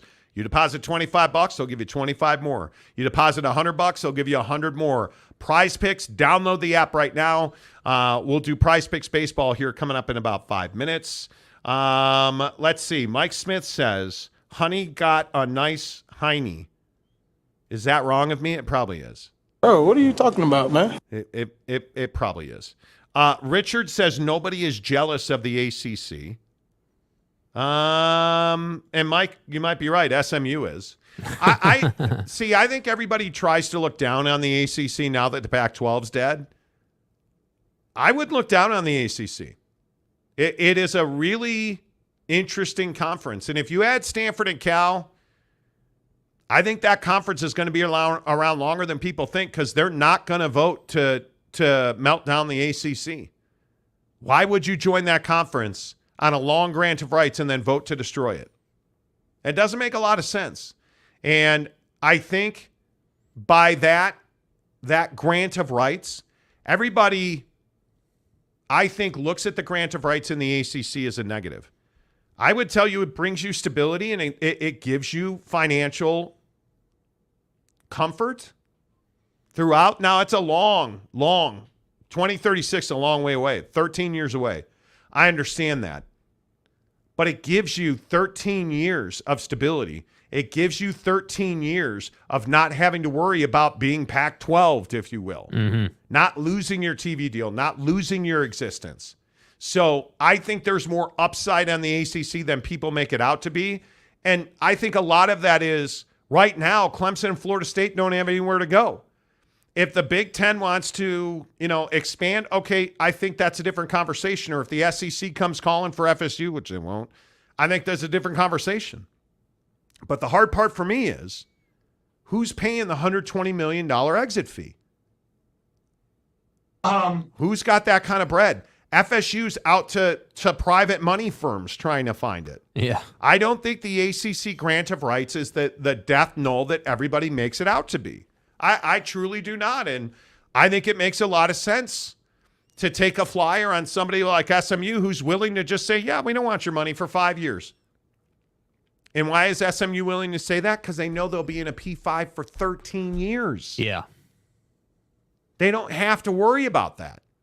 It makes a lot of sense to subsidize Cal with SMU and take 3 years of Stanford's distribution. Why wouldn't you do that? Yeah. It makes too much sense. It absolutely makes too much sense. The Todd Father says, I got the 100% match yesterday. Great app. Nice job. Let's go, baby. You guys, Prize Picks. We have partnered with Prize Picks on the show for the upcoming football season. We love our guys at Prize Picks. I think they make it so easy to work with them. So let's run through the Prize Picks baseball tonight because I think there's a lot of equity here. Download the app. Use the link in the description below. That'll get you right to the deposit matching, or use the promo code Monty, M-O-N-T-Y. That'll get you right to the matching as well. So let's spend 5 minutes on Prize Picks because I think there's a lot of hitter fantasy scoring that you guys really need to look at. I think if you look at Adley Rutschman against Toronto tonight, the catcher for the Baltimore Orioles, he's only he is only, which is wild, he is only a 6.5 tonight. Yeah. For Adley Rutschman, I think you got to take that. You absolutely have to take Adley Rutschman in total hitter. I also think you have to take Aaron Judge because Aaron Judge is desperate, the Yankees. Aaron Judge is only an 8.5. And when we talk about hitter fantasy score, one of the things I really want you to look at is this is what hitter fantasy score is. So it's almost like the Stableford scoring system in golf, right? All of these actions have a point value to them. If Aaron Judge hits a home run tonight, of course it's more than 8.5. So with Aaron Judge going up against Washington, I would tell you take the more rather. Yeah. On Aaron Judge at 8.5. Yeah, I mean, I think that's really smart, and I think that Aaron Judge is a guy that they're giving you. Prize Picks is giving you great value there. They're giving you a great opportunity to be successful there, and I think that you look around at guys who might be in similar positions to Aaron Judge. I look at Paul Goldschmidt against Pittsburgh. Only being at a 7, I think that's huge. That's a huge opportunity. Again, same logic where a home run is worth 10. And that scoring you pull up. There are a lot of ways that these guys can get to that. Again, another guy, same team, Nolan Arenado, 7. Again, I would take that value. I think that's a really prime opportunity. Some of the more challenging ones, though, when I look down the list, Ronald Acuna Jr.'s at a 10.5 versus the Mets. That's a high number. That's a high number, but that's McGill going for the Mets tonight. Yeah, I might go the more on that. Yeah, I might go more on that. Acuna Jr.'s an MVP candidate. There's an opportunity there. Yeah, and real quick while we're sitting here talking baseball. Let's look at pitcher strikeouts tonight, too, because I think this is a big one as well. Right now, Zach Gallen, if you go to MLB and pitcher strikeouts, Zach Gallen is a big discount. More or less than 4 strikeouts for Zach Gallen. Versus Texas? Against Texas. Yeah, I'm taking more than that. I'm taking more for Zach Gallen there. And I think the other guy that's really interesting is Josiah Gray, again, on the flip side of Aaron Judge. Josiah Gray for Washington against the Yankees is at 5 more or less strikeouts against the Yankees. The Yankees have been striking out a ton. Yeah. In a massive offensive struggle. I would say take more.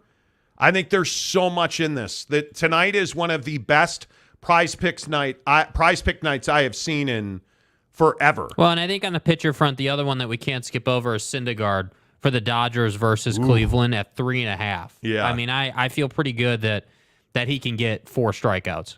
Yeah, I think there's a lot of value on Prize Picks baseball tonight. Yeah. That's why we wanted to do baseball. And I hope you took Cody Bellinger tonight against the Tigers, because Cody Bellinger is going to have a night tonight. Yeah, dude's been raking. Yeah, I would have gone there. Make sure you click the Prize Picks link in the description below.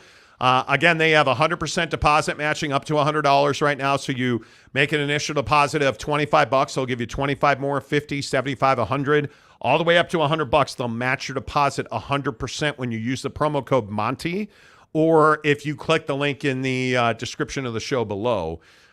So there you go. That's our Prize Pick baseball picks today. I love it. I am so excited that Prize Picks is on the show, you guys. It is so good. Boss Frog says, I love prop bets. Yeah, Prize Picks doesn't refer to them as prop bets, because Prize Picks is simply daily fantasy.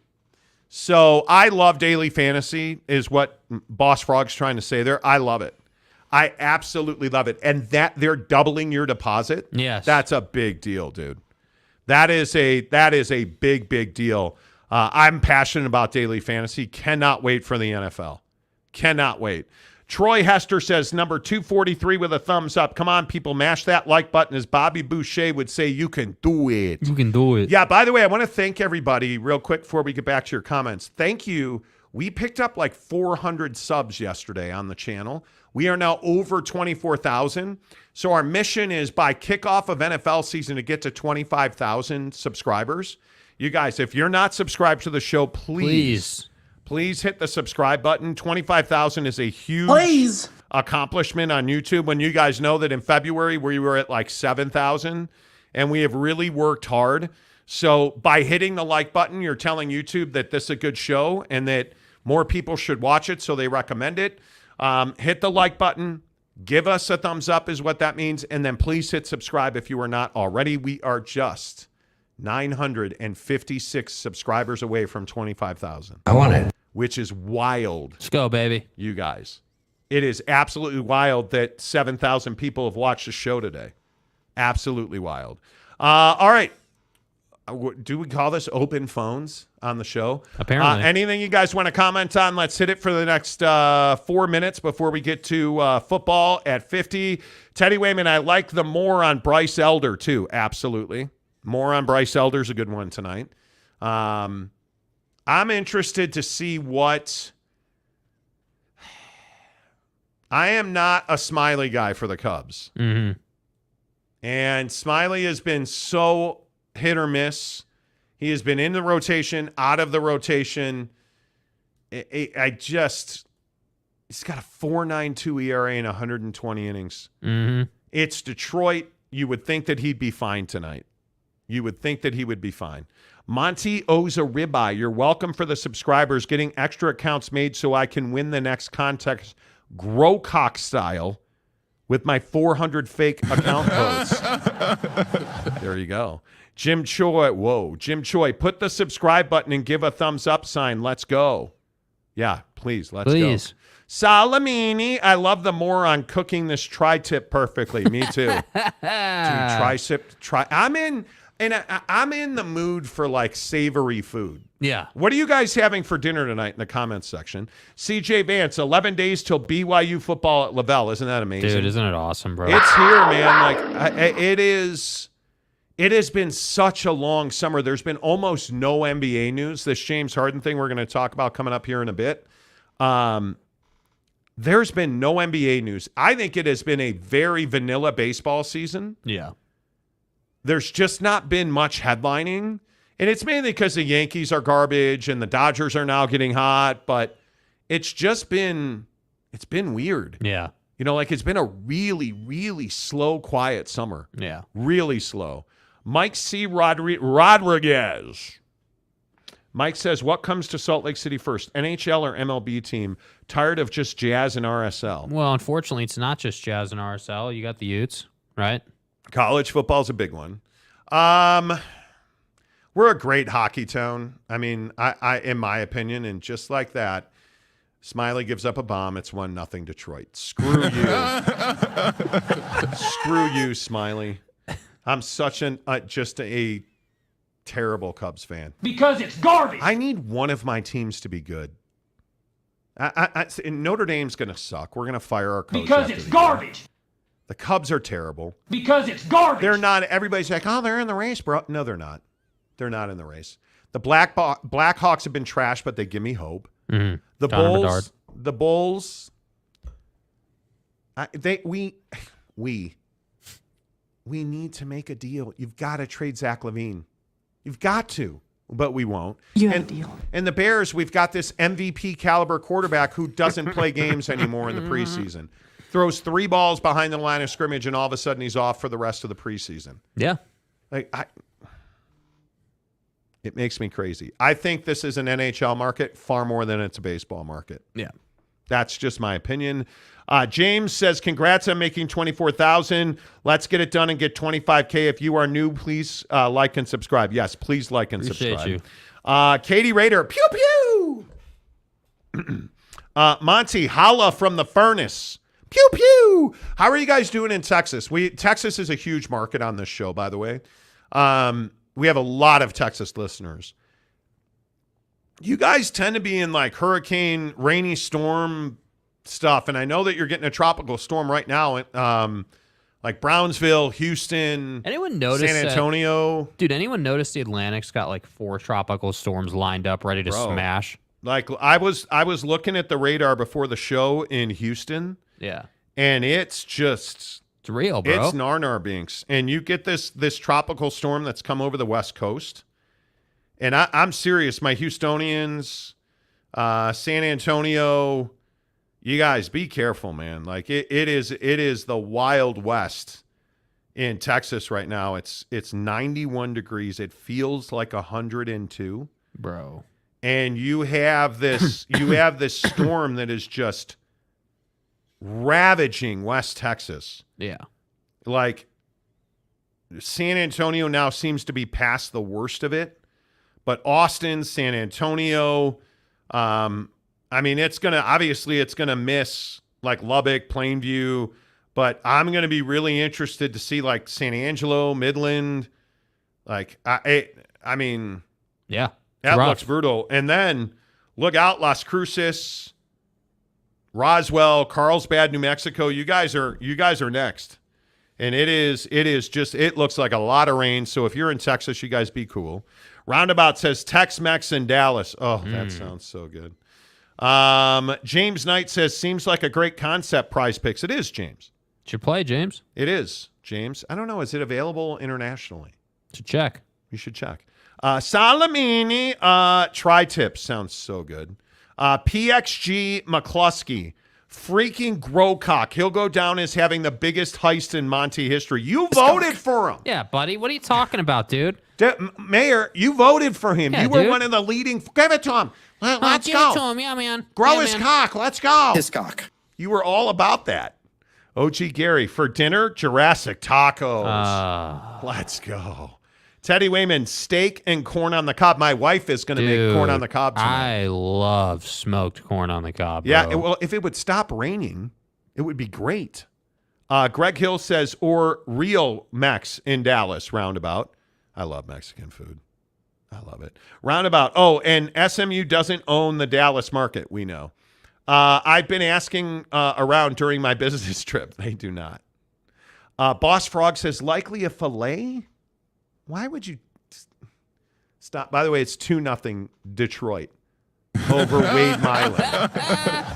It's not Wade Miley. It's Drew Miley. Screw him. Miley, whatever his name is. That was kind of, never mind. James Knight, could you talk FIBA? No? Okay. Rudy Gobert's getting dunked on. Hey, well, let's get into the later rounds of the tournament. I'm happy to talk about it. OG Gary says the Utes. Corey says no idea on dinner. Can you talk about Norman today? The Norman Show. I mean, you're the Norman guy here. Go ahead. It's a town, not a city in Oklahoma. Maury Alvarez, grilled cheese sandwich, loaded potato soup was for dinner. Bro, oh my God. Stop, dude. Oh my God. Dude, it's been raining here all day, and I would love nothing more than a bowl of clam chowder. Richard Salino, Miami is a big market. Miami is hey, dude, Florida is coming on the show. Okay, well so our viewership in Florida is rising. Orlando, Tampa, a lot of Fort Lauderdale, a lot of Miami on the show. So we appreciate you guys on the Gulf Coast. Thank you very much for being here. Tallahassee, get the hell out of here. No, I'm kidding. Gainesville, love you. Domer Wop, Original Domer. 6 hockey, love it. Yes, I'm a huge Blackhawk fan. Aaron Wilson, Monty is a new Tech fan. No. Oh, Rafi says pork roast, sauerkraut, Dude, mashed potatoes. Chill, dude. Damn. Yes, bro. Who have the future MVP on the Bears? Teddy, why would? Look here, man. Why? Why would you do that to my guy, dude? Bro, he said, have the future. No, we don't. They're terrible. They're awful. Roundabout. By the way, it was 118 in Dallas yesterday, and hell called. They want their heat back. Dude, it's hot. It's rough, hot. dude. Gary Wolf, the Bulls and the Bears. Yes.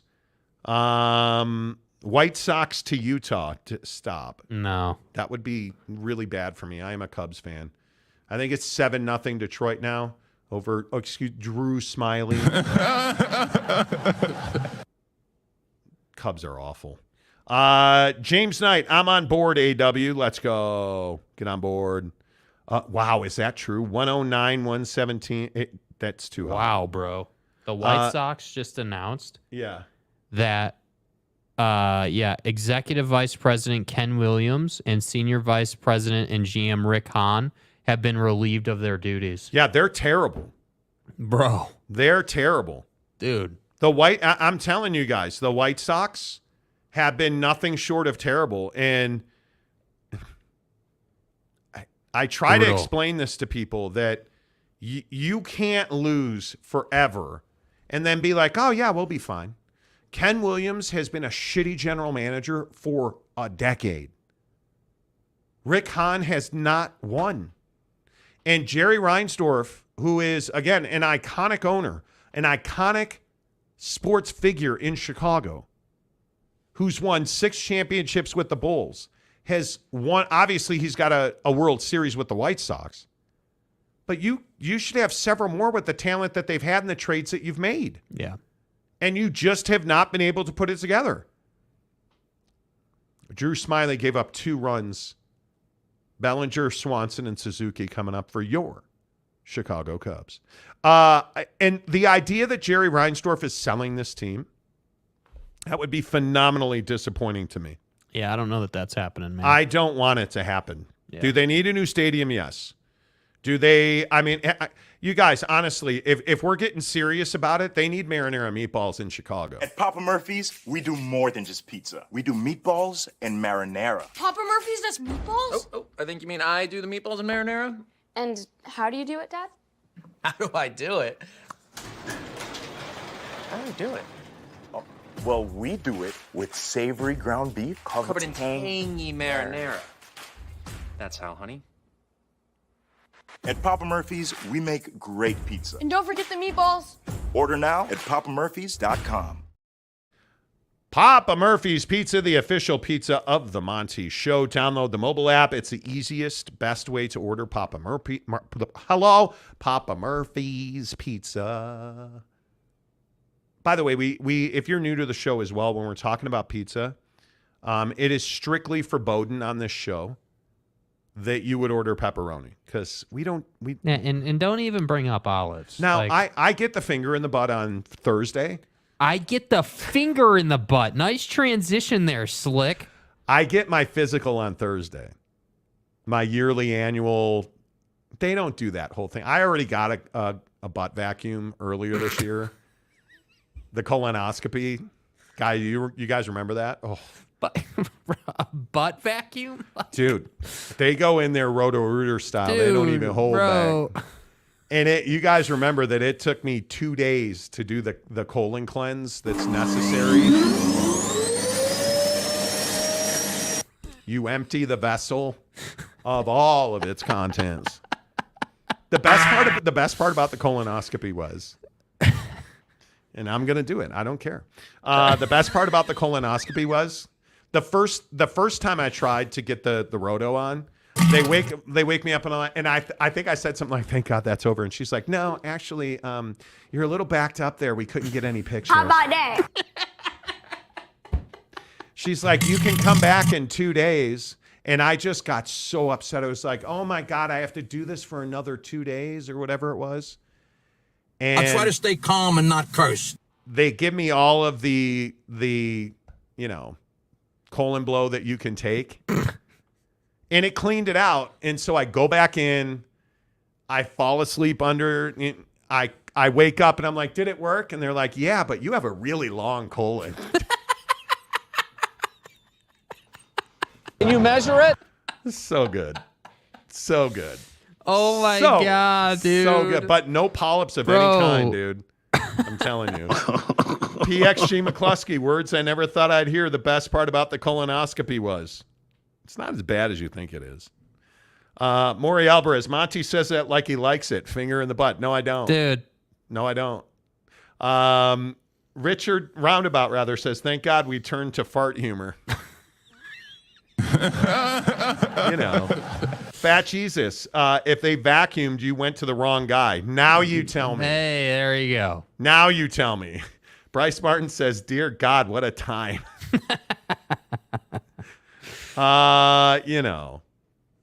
Just drink some prune juice. Dude, I get a ton of fiber. I'm telling you, I drink a ton of water. I get a lot of activity. Water ice. I use pellet ice. Irrelevant. I drink a ton of water. I eat high fiber cereal.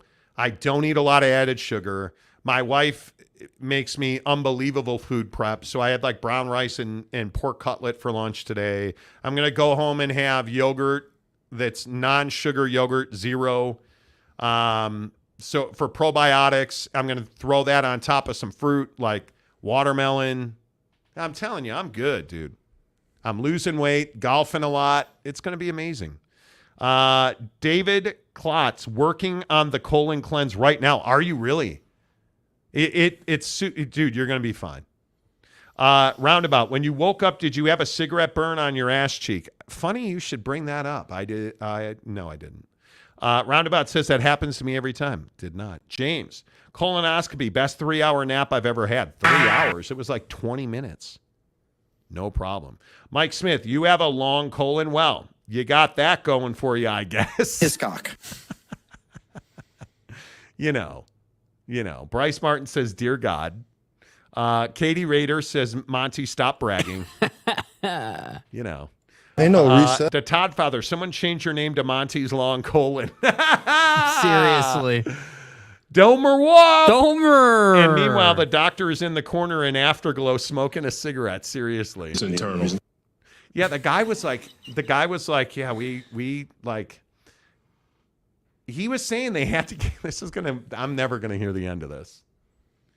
The guy's like, yeah, we had to get really physical with you. We had to like move you around because you have, Honestly, I'd start stroking guys. you have the longest colon I've ever seen.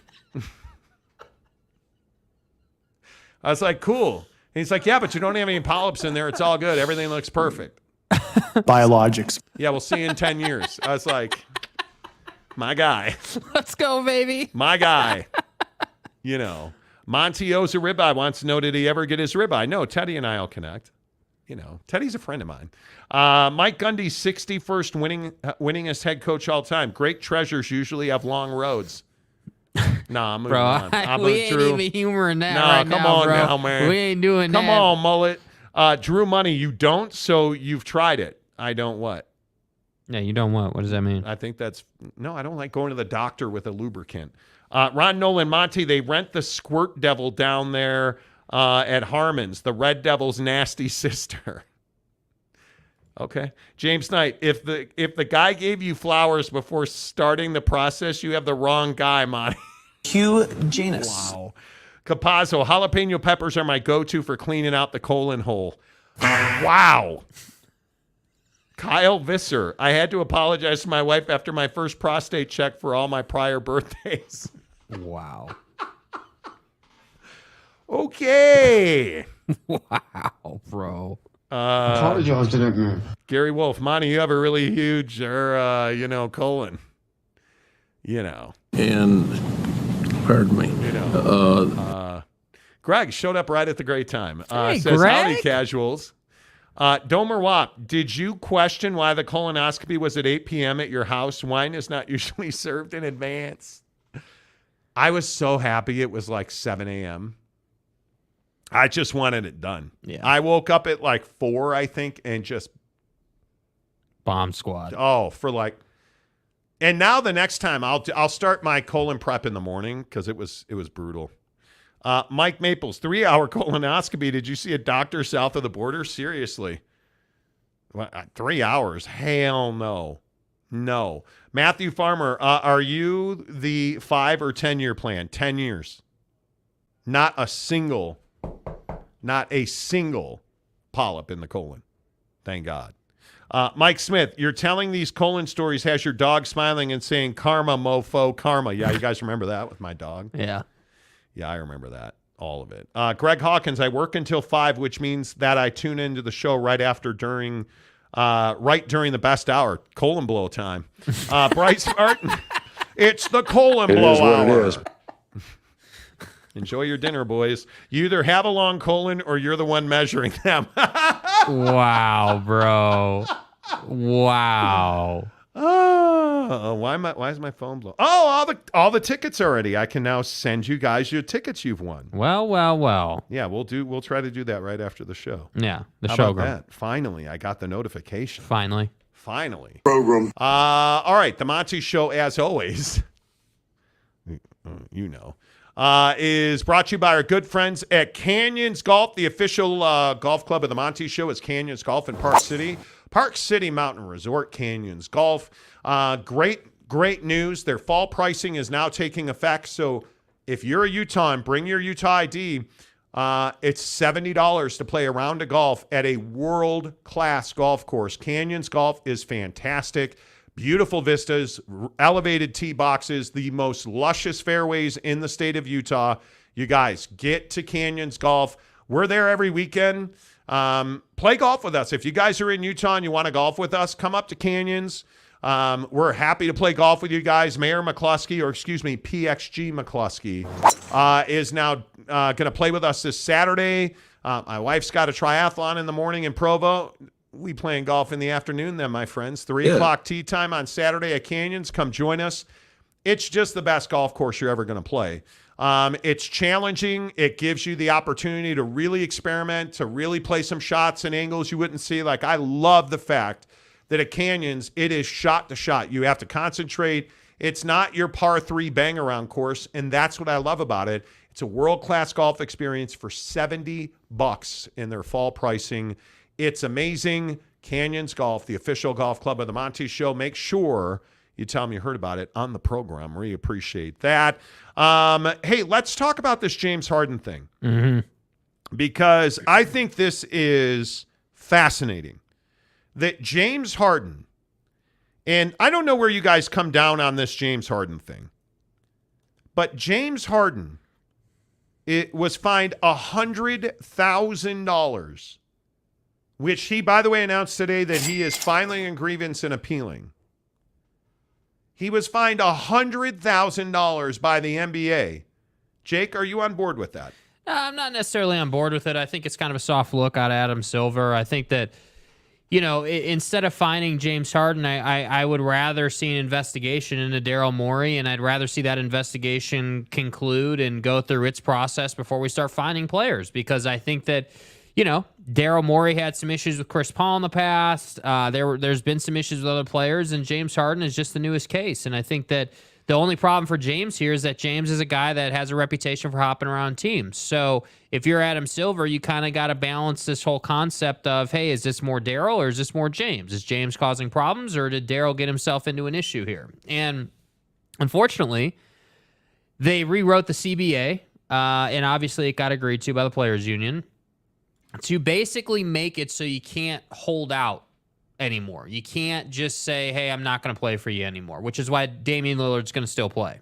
And so, to me, this fine is nothing more than following a process and saying, hey, the CBA says this, we gotta fine you. But I don't think, optically speaking, it looks real good. I think that it's kind of a bad look for the league. Well, and here's Adrian Wojnarowski's tweet. Woj bomb. The NBA PA will file a grievance to an arbiter disputing the NBA's $100,000 fine on James Harden and the league's assertion that his recent statements violated collective bargaining agreement rules against public trade demands. I don't have any doubt that this is a trade demand. Mm-hmm. I have no doubt about it. I think this was a huge misstep on James Harden's part. But you look at this statement from the NBA PA, quote, we respectfully disagree with the league's decision to discipline James Harden for recent comments he made, which we believe do not violate the rule against public trade demands. We intend to file a grievance and have the matter heard by our arbitrator. Okay, so does this, as the NBA PA says, is this an overreach by the NBA? Well, James didn't come out and say, I demand to be traded. But what did he say? Daryl Morey's a liar, and I will never be part of an organization that he is part of. Let me say that again, and he repeated it. Now, is that a trade demand in his specific verbiage? No. But let's not beat around the bush here. James Harden made a public trade demand, and he called Daryl Morey a liar because sources have said that Daryl Morey promised to trade James Harden in a very timely manner, which he has not done. And then the Sixers made the statement that they are going to bring James Harden to training camp. And that's where all this took place. But here's the problem for the 76ers now, and really for Daryl Morey. Now you're bringing a malcontent to camp. Yeah. And he knows he can't hold out, so now he's going to be in camp, and he's going to be a pain in the ass. And what is everybody going to be asking the Sixers about? Hey, how's this James Harden situation affecting the room? Hey, how's it affecting practice? Hey, how's it affecting the team? That's what this is. It's a mistake by Daryl Morey. If he promised to trade James quickly, that was a mistake. In the fact that he hasn't traded James is a mistake. You should have moved the guy. There was room to move him. There was value in it. Your problem is that you're asking for the moon. And he's not worth the moon, dude. Make the deal. You promised to make the deal. The compromise here is to trade James Harden and move on with your lives, but I don't think Daryl Morey wants to do that. What constitutes a promise? That's a great question. Yeah, because I think Daryl Morey, my opinion is, and again, we don't have a lot of facts to go off of this, but just based on what's taken place over the years with Daryl, my opinion is that I do think he promised James Harden a max extension, and I think he was never going to give James that max extension, and all he wanted James to do was sign his current extension. And that's where all these issues came in, and that's why James in China said, hey, I'm never going to be a part of an organization, and Daryl Morey's a liar. I also think the China component played a role in this. You humiliated the NBA on an international stage. James Harden made these comments while on tour with Adidas promoting the Harden brand. Yeah. Which is an Adidas clothing and shoe line. Right. Why would you do this in China? Knowing that, A, Daryl Morey is already an adversary of the Chinese Basketball Association because of the things he said about China. And I think you were looking to make it difficult. I think James was looking to make it difficult. I don't think the language James Harden used here was accidental. I won't be a part of an organization he's a part of. Which is very different than I demand to be traded. To be traded. Yeah. Yep. I think you're right. Yep. It's totally different. And by the way, I also think we need to ask the question, bro, how valuable is James Harden? I mean, I agree with you. I don't think this guy is seen as a hey, we had James Harden and all of a sudden we're in the NBA Finals. I don't think that's how people view him. I think people view him as hey, he can get us to the playoffs. He certainly can help us go on a playoff run. Yes. But championships, not so much, right? He's not one. I think it's a huge problem. I think it is a huge problem. Let's get your comments on this in the NBA. Make sure you give us a thumbs up on the show. Hit the like button. We're only 8 away from 300 likes today. That would be phenomenal. If you are not a subscriber, please subscribe. We are less than 1,000 away from 25,000. AAR says, Harden, there's a guy who is not a team player, 100%. 100%. I would agree with that. Lock, stock, and barrel. I think there is no doubt that he's a guy that he's a pain in the ass at this point. You know, Blake says, if I called my plant manager a liar, I'd be fired. You would. But we don't live in the real world in the NBA. No.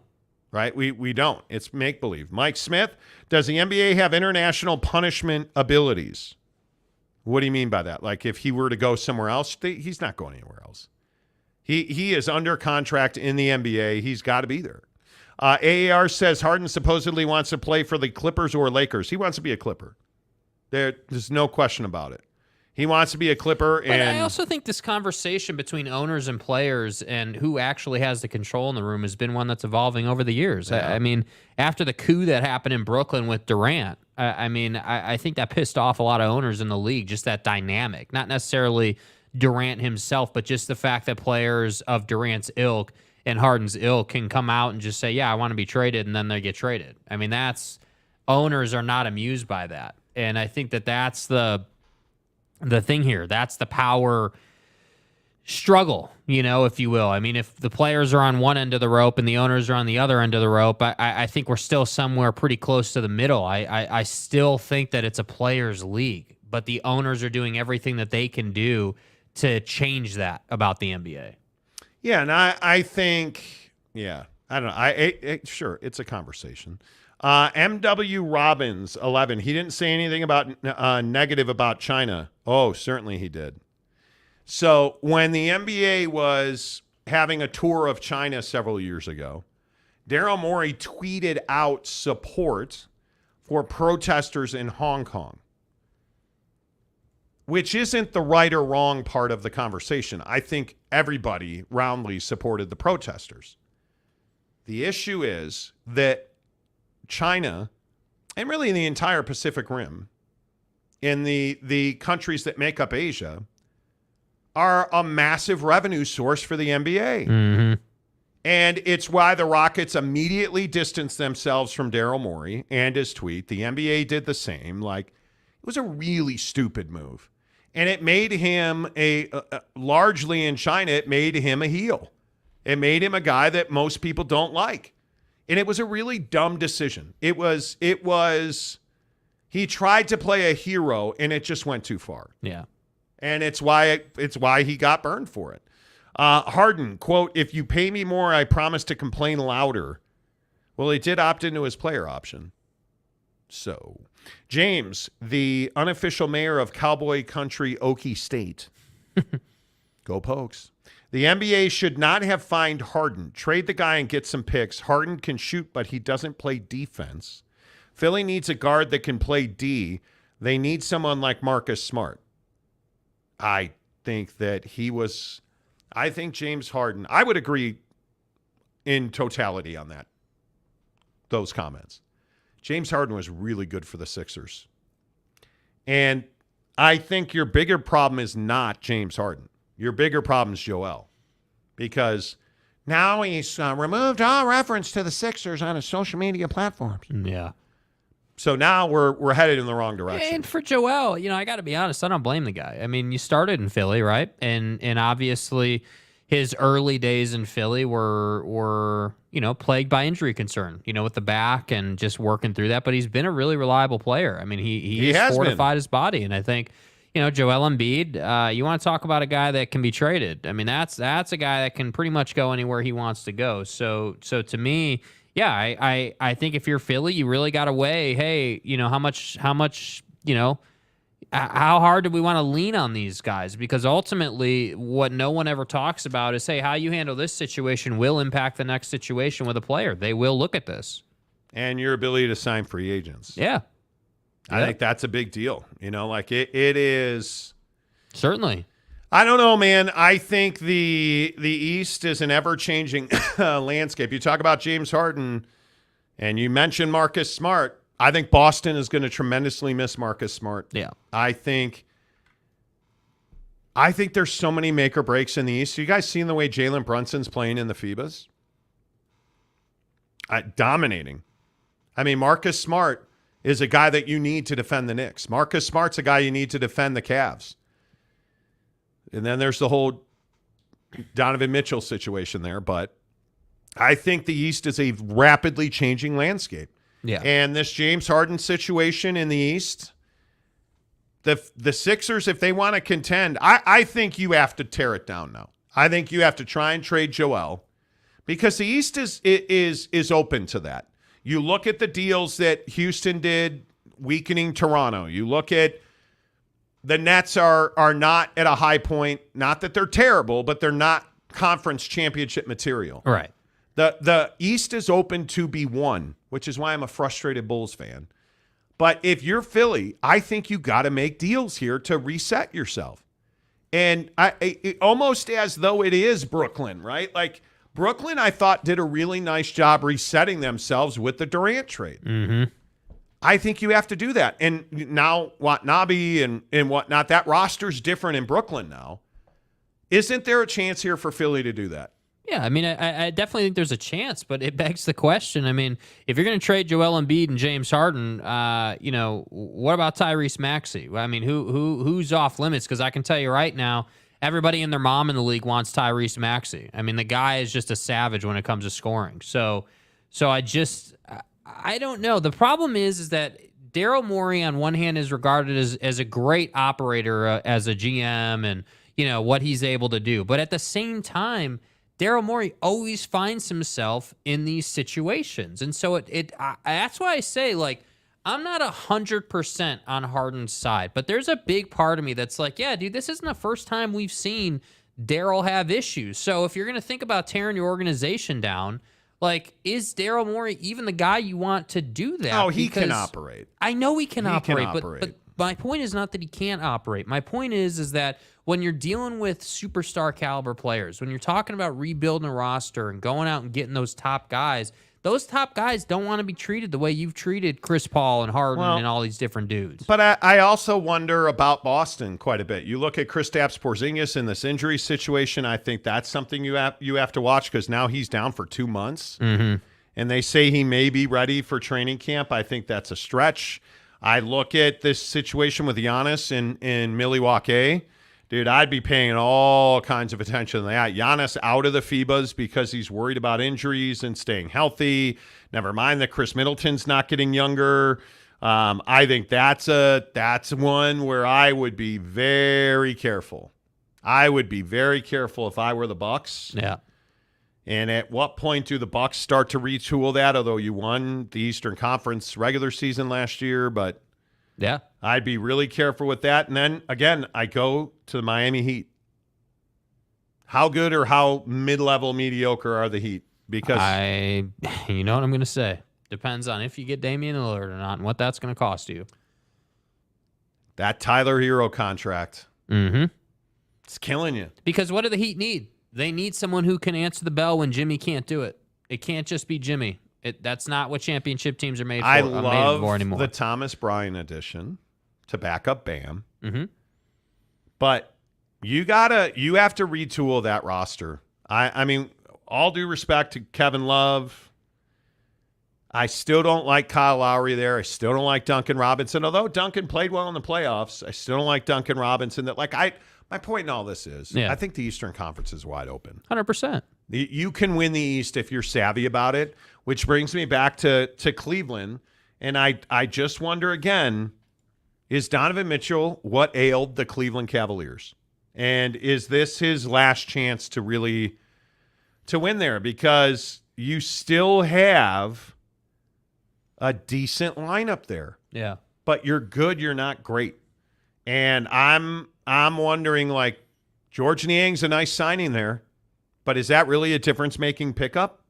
Is Damian Jones really a difference-making pickup? Yeah, Cleveland's not better. Yeah, I think it really depends just how far Don can take them, because they've got talent there. It's not championship caliber talent, but it is certainly playoff caliber talent. And it does make you wonder, like, if you put, again, it's the age-old question with Don. If you put Don in a Game 7 in a conference championship game, you can expect 30 or 40 out of him. But he hasn't really shown the ability to get you over the hump. Does his 30 or 40 mean you win the game? That's the question for him. Yeah, I don't know. I don't know, man. I'm curious your thoughts. Let's talk NBA hoop in the comments section. As soon as I remind you that Bucked Up Energy is the official energy provider of the Monty Show. Look how much energy we've had today. Yeah. Again, an hour and 24 minutes ago, we hit a buckshot, and it was glorious. I'm telling you guys, the thing I love so much about Bucked Up is that they're fearless. Bucked Up wants to be involved in us giving away Colorado at Utah tickets on November 25th. And all you have to do is go to buckedup.com, make a purchase, take a screen grab, tag us on Twitter or Instagram, right? Take a picture of it, send it to us. If you're in the members only group on Instagram, the Monty Show members only group, put it in the Monty Show members only group.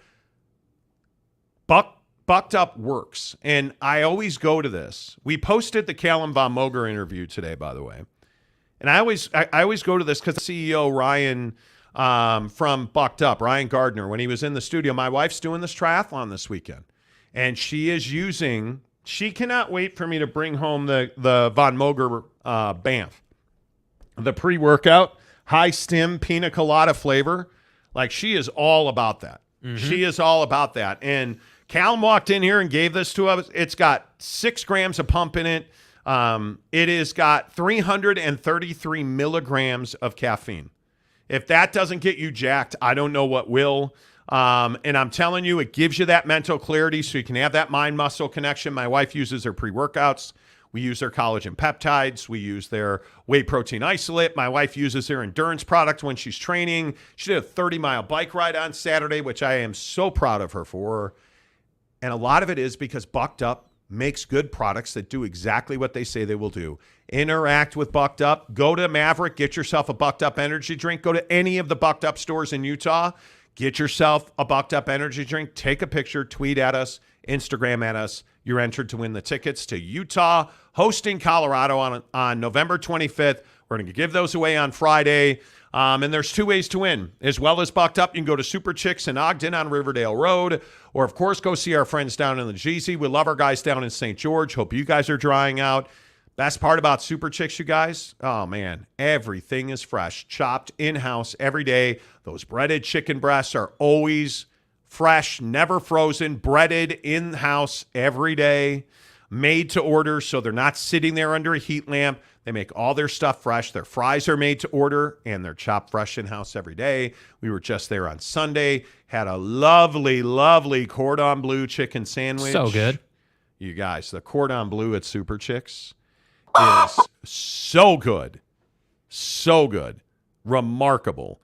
Super Chicks, Bucked Up Energy, present our final ticket giveaway for Colorado at Utah right here on the Monty Show. Just take a picture and tag us on social media. Aaron Wilson says the members-only group is amazing. It truly is amazing. I don't know what we did to deserve that, but we have put together a group of guys, whether it's Aaron or anybody else that's in there. Tanner Plummer's in there.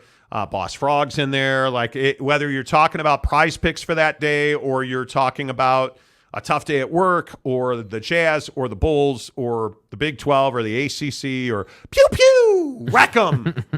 Doesn't matter. You can talk about anything you want and you're going to get a conversation.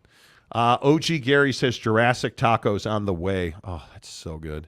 Ruff's Official. If Wander Franco was a billionaire owner, you guys would have a 2-hour-long rant about it. Why would I have a 2-hour rant about? And why are you commenting about Wander Franco? What is Wander? We only talk about Major League Baseball players, and Wander Franco is not currently a Major League Baseball player. So always average to see you. Larry Kenton Ring. Maybe SEC and Big Ten need to look at what Pac-12 means. Arrogance killed the Pac-12. What happens when the networks can't pay out? ESPN is laying off. Will ESPN survive? I hate this conversation. Yeah, we've had this conversation 100 times. ESPN is not struggling financially. ESPN's layoffs were mandated by their parent company, Disney. ESPN makes damn near $1.5 billion a year just on streaming alone. ESPN, I don't know if you guys understand, every time somebody signs up for YouTube TV, ESPN gets $25. ESPN's not struggling financially. Cord cutting has been mitigated at ESPN because now they've expanded their streaming so much. ESPN's not struggling financially because they have every football game of consequence. So college football playoff lives on ESPN. The SEC lives on ESPN. The Big 12 lives on college basketball, the NFL, Monday Night Football, Major League Baseball, the NHL. Every major game of consequence is on the ESPN family of networks. ESPN is not struggling financially. Hey, where are the NBA Finals at? I believe they're on. They're on Fox, aren't they? Oh no, they're on ESPN. That's right. My bad. OG Gary, ESPN. Apple should buy ESPN. I think Apple would love to buy ESPN. I think the issue is that Disney. I think Disney and Apple are far better partners than people think. Yeah. But I can't see a space in time where Bob Iger says, "Yeah, we're going to sell ESPN to Apple." I don't know why you would do that. Yeah. I really don't. I don't know why that would make sense. Brandon Butler, loyal since 1320 and a member since the start, and not even a McCluskey reference. What you mean? What you mean, Brandon? Brandon Butler is one of our guys. We talked to you all. I talked to you today in the chat, I think. Talk to you all the time. What you mean, dude? What man? you mean, bro? What you mean, Brandon Butler? Mike Chase, there's a Jurassic Taco in West Jordan off of 70th at Redwood. Yes, we love Jurassic Outstanding. Taco. It's very good. Kaufman, got to go work fields tonight. Later, I'll see you later, Kaufman. Good to see you, dude. my guy. Good to see you. Paxton, what's up, Paxton? Hug 'em, boy. Hug 'em, boy. Good to see you. Mike Smith, I got something for Apple to buy. Monty's extra long colon. There you go. Make an investment. You measure it? Brandon says I was being a bit facetious. Oh, okay, good, because you're our dude. Good. Just making sure, bro. Brandon Butler gave me a scarf at the RSL match. Yes. It's amazing. Speaking of buying from Apple, let's get to our non-sports portion of the program. Mm-hmm. How much is too much? Can I, what are you willing to spend on your new iPhone? Yeah, so Apple is rolling out the new iPhone 15 Pro Max and Pro, and they say that the new pricing, allegedly, the rumor on the street is that it's going to be, somewhere in the $1,500 range. And, and obviously specs and how much storage and all that good stuff makes the price vary, but $1,500 is going to be the top of the market on the new iPhone. And I have to say, it feels excessive. I've had a 13 Pro Max for, obviously since it came out, and I was really excited, and I got the gold one, 1 terabyte of storage. It's awesome. Haven't even, my storage is only a quarter full, and I abuse my storage. I'm constantly doing videos and stuff. It's great. But I have to say, I'm very curious how Apple comes up with these prices, because I know there's demand, and I know people love the new iPhone, and I would love to get it. But $1,500 is a lot of money. And I know, hey, payment plan, I think, on this one, we paid $1,100, I think. And it was like $30 a month or something. So obviously you can afford it. But that's not really the point anymore, right? Like there was a thing that just came out that, American workers who try to switch jobs are asking for a new minimum, which is $80,000 a year. People are tired of struggling and tired of paying $1,500 for iPhones. Totally agree. And I wonder, when does the sentiment of when does consumer sentiment go south? When do we start saying, hey, yeah, we love the iPhone, but I'm not going to spend $1,500 for the top dog. I'll spend $800 for a mid-level phone that works great for me, and maybe doesn't have as nice a camera or screen, but still I get the 1 terabyte of storage, right? Because that's essentially what Apple does. Hey, you're going to get an amazing new camera, great storage, awesome processor, and you're going to pay an arm and a leg for that. I'm curious what the tipping point is for Apple. When I saw the rumor mill out that was what they were going to charge, I was like, wow, dude. So let me get this right. We got 7% on mortgages. We got 5-6% on cars. We got $1,500 on iPhones. Where does it stop? That's why the Apple thing spoke to me so much, and that's why I'm curious for you guys. Is $1,500 too much for a phone? It's close. It's close. No, I'm an Apple guy across the board. Mac, Studios, iPad, the whole nine. I love my iPhone 13 Pro Max. I will likely get into a 15 Pro Max. But it's arduous. It's arduous. It's a little frustrating because their price strategy is usually right on. They're not going to price it so that it won't sell. But they're going to max out their revenue. And I think people will pay it. Yeah. OG Gary, $1,500 for a 2 terabyte iPhone. It's wild. And you're right. Who needs 2 terabytes on an iPhone? I have one, and it's awesome. I don't know that I'd need 2. Domer Wap, I reviewed the Disney 10K and 10Q filing, and they are struggling. Disney is struggling massively. Their theme park business, the losses they're taking on Disney Plus right now, the movie and entertainment business, the cost of content, it is. Disney has had some issues, but I think they're doing a nice job moving back, by the way. You spoke of revenue, but admitted expenses. Expenses are killing Disney. Well, I can tell you that ESPN's a $3 billion profit in the first quarter. Now, that's down year over year because their rights fees went up, but you have to wait a cycle to see what they profit on those rights fees. So it'll be interesting to see, like Q4, Q1 24, Q2 24. That's when we're really going to get an idea of where ESPN's profit structure is at. But their profit went up they made $3 billion. Yeah.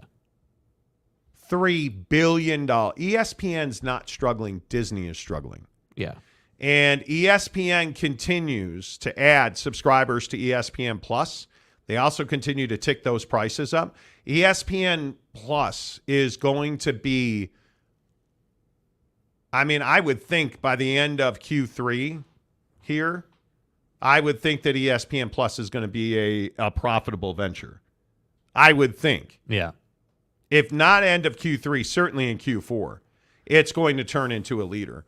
Because the other thing you got to remember is ESPN's going to go direct to consumer, which means they're going to cut out the cable and satellite provider, and they're going to put everything on your phone, your smart TV, and your computer. Yes. And they're going to cut those out, and their service, people will pay for their service because there's going to be only one place to get the college football playoff. Yep. ESPN understands its value proposition. Now, you want to talk about gambles? How does Pat McAfee's show pan out for ESPN? Truly, how does that help them? Where does that go? Because I think that's the next big question. Dansby! What did I tell you guys on Dansby? Stay hard! Stay hard! 3-2. Cubs trail Detroit. Sorry. Pat McAfee show. Yeah. Yeah. Yeah, no, I'm just curious. I don't know. I think Pat... In the comments, are you guys fans of Pat McAfee? Yeah, because I think Pat going to ESPN, and I think it's the 7th he starts there, I think it is, or whatever. September 7th. Yeah. So, dude, I'm very curious if that's going to be a smashing success or just sort of an average transition based on, how it's received by fans and listenership and viewership and all that good stuff. The interesting part is YouTube is widely accessible. ESPN is not as accessible as YouTube. And YouTube, in the demos where Pat McAfee is strong, is the dominant streaming option. Yeah. Millennials, Gen Zers, everybody calls YouTube their number one option for streaming. Yeah. Is he going to have attrition or loss? Is he going to bleed viewers based on the fact he's going to ESPN? I think that's going to be a really interesting equation because obviously on the TV side, he's not going to be able to curse. You're not going to have that. And I don't think cursing's a make or break for Pat. I think this is a guy that's on College Game Day, WWE. This is not this guy's first foray. I think Pat McAfee's personality and the way he delivers his show is what makes or breaks his show. Because you either love Pat or you hate Pat. There's no in between. And I think his show is, when you say the way he delivers it and how it feels, is prime for YouTube. I think there's a comfortability. I think there's a certain, fun nature about it. I think there's a certain, there's just a feel that works great on YouTube. But I don't, and this is my question for ESPN. This is what I'm trying to understand about their strategy. I understand generally where ESPN's trying to go. It makes perfect sense. Yeah. But when you look at Pat's show, Pat McAfee doesn't deliver the hardcore, just talking sports, in a really a hardcore radio show setting. He's not giving you that kind of product. Cubs tie the game, Candelaria, 420-foot home run, 3-3. I'm sorry, you were saying. Pat McAfee is not a Cubs fan. Pat McAfee doesn't know who Candelaria is. He does not. But Pat McAfee knows football, and he delivers that to you in a very, bros just talking way. And I'm guessing ESPN likes that. I don't know. I feel like ESPN... His millions of subscribers like that. The 25,000 people that watch his show at a time like that. The 1.4 million people who watch the Aaron Rodgers interview live. How many of those people are gonna find him on ESPN? I think that's the biggest question. That's the biggest question. And I don't know. I don't know how you fix that. Mike Gundy's 61st winningest head coach all time says, hammer down. Yes. Sir Bob Loblaws says Pat has too many tattoos. Does Pat have tattoos? I don't know if that's the case. Mike says, let's go, Pat. Tom says, Pat is great. Show is great time. Hilarious. OG Gary, Pat at Barstool? Yes. The new Pat? No. Too watered down. Never saw Pat at Barstool. What do you mean by that, though? Like, is it cursing? Is it just like, what does watered down mean for Pat? Yeah, I don't know what that means. Explain that, Gary. Gary Wolf, Patty Mac fan? No. Really? Okay. Mike Smith says too many tattoos is an oxymoron unless it's the face tats. Right. I have 20 or so.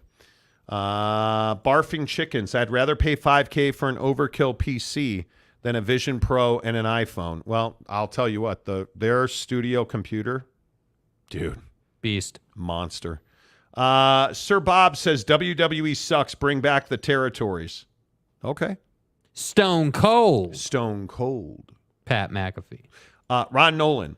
McAfee's wife beater T-shirts got to go. This Jake and I conversation. Have talked about this a ton. Yeah. I'm a collared shirt guy. I am a button-up. I am a collared shirt polo guy, every single day. You will never see me on this show without a polo or a button-up shirt on. I just don't do it.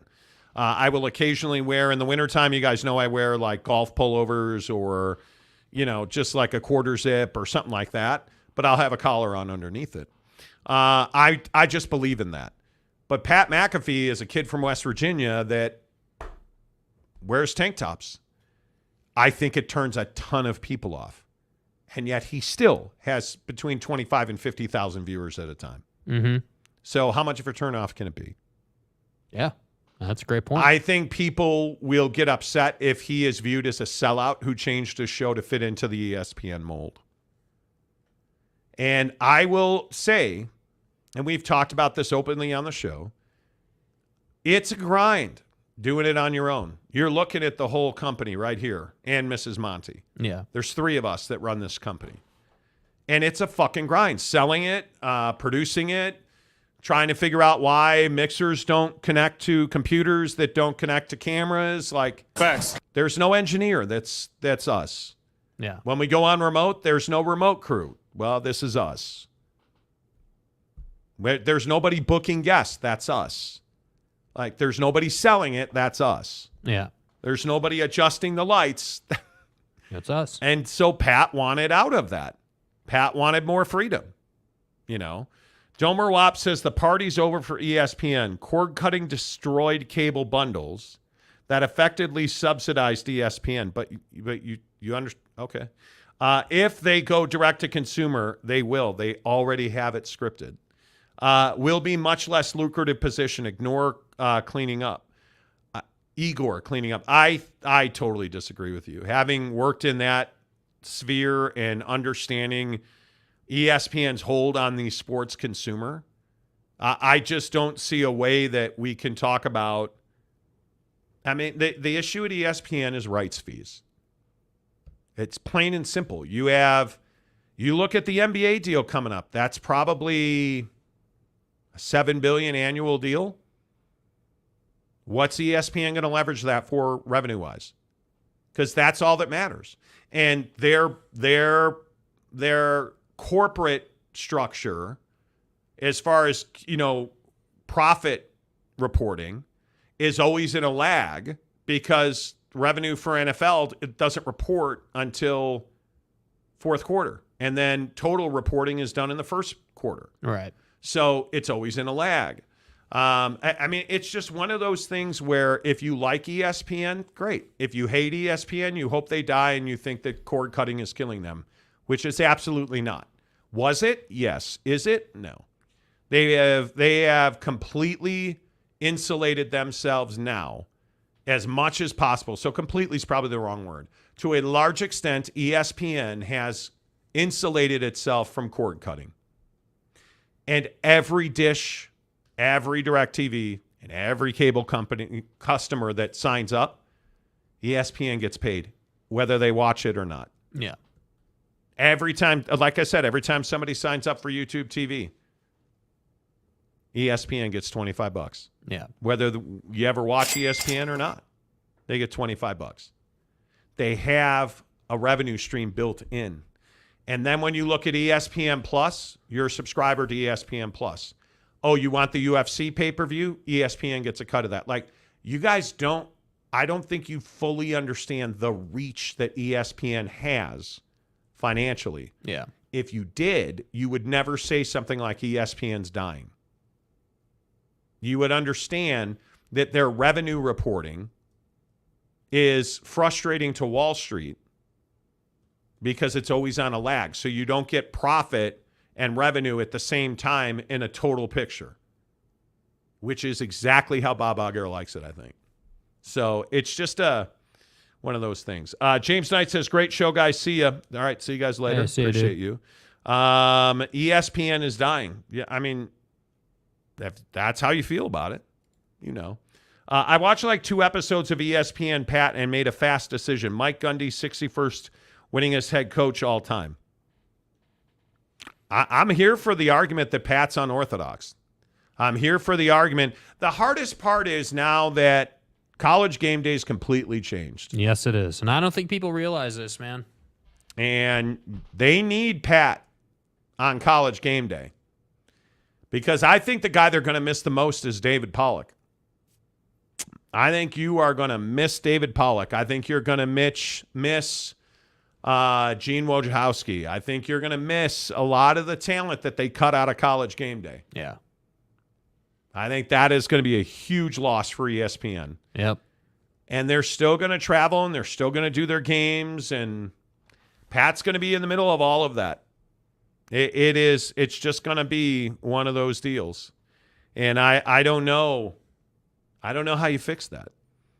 Domer Wap says Blockbuster Video on line 3. But see, you're making me. You're not breaking me. Do you understand that Blockbuster Video didn't want to go to streaming? They didn't want to do the Netflix mail me a DVD. They thought that people would always come to the store. Yeah. ESPN understands that people don't want to go to the store anymore. Yeah. You know, like think about they were talking about Sears and Roebuck on Pat McAfee's show today. Yeah.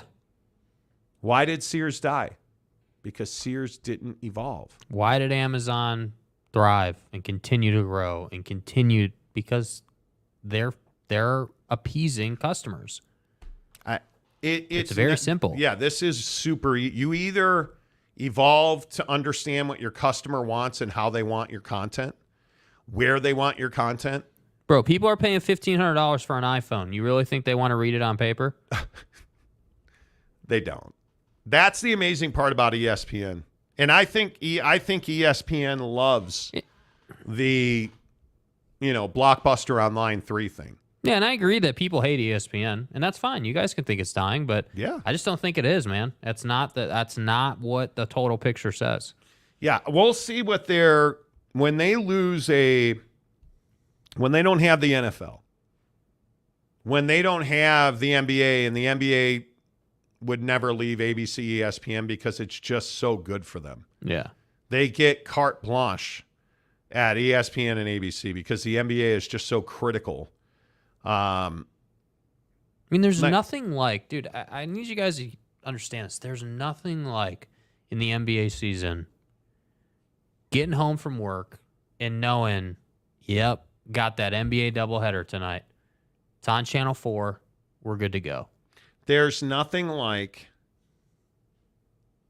Christmas Day when everybody's watching the NBA on ABC. Yeah. On ESPN. Yeah. And you look at ESPN, and I don't know how it'll happen eventually. Yeah. They'll lose the NFL, but everybody thought it was over when Dan Patrick left ESPN. They got bigger. Everybody thought it was over when the Big Show was done. They got bigger. Their real failing has been ESPN Radio. Yeah. Which now they farmed out to a different company to run it and sell it. Yeah. So ESPN knows what they do well. Live sports on TV.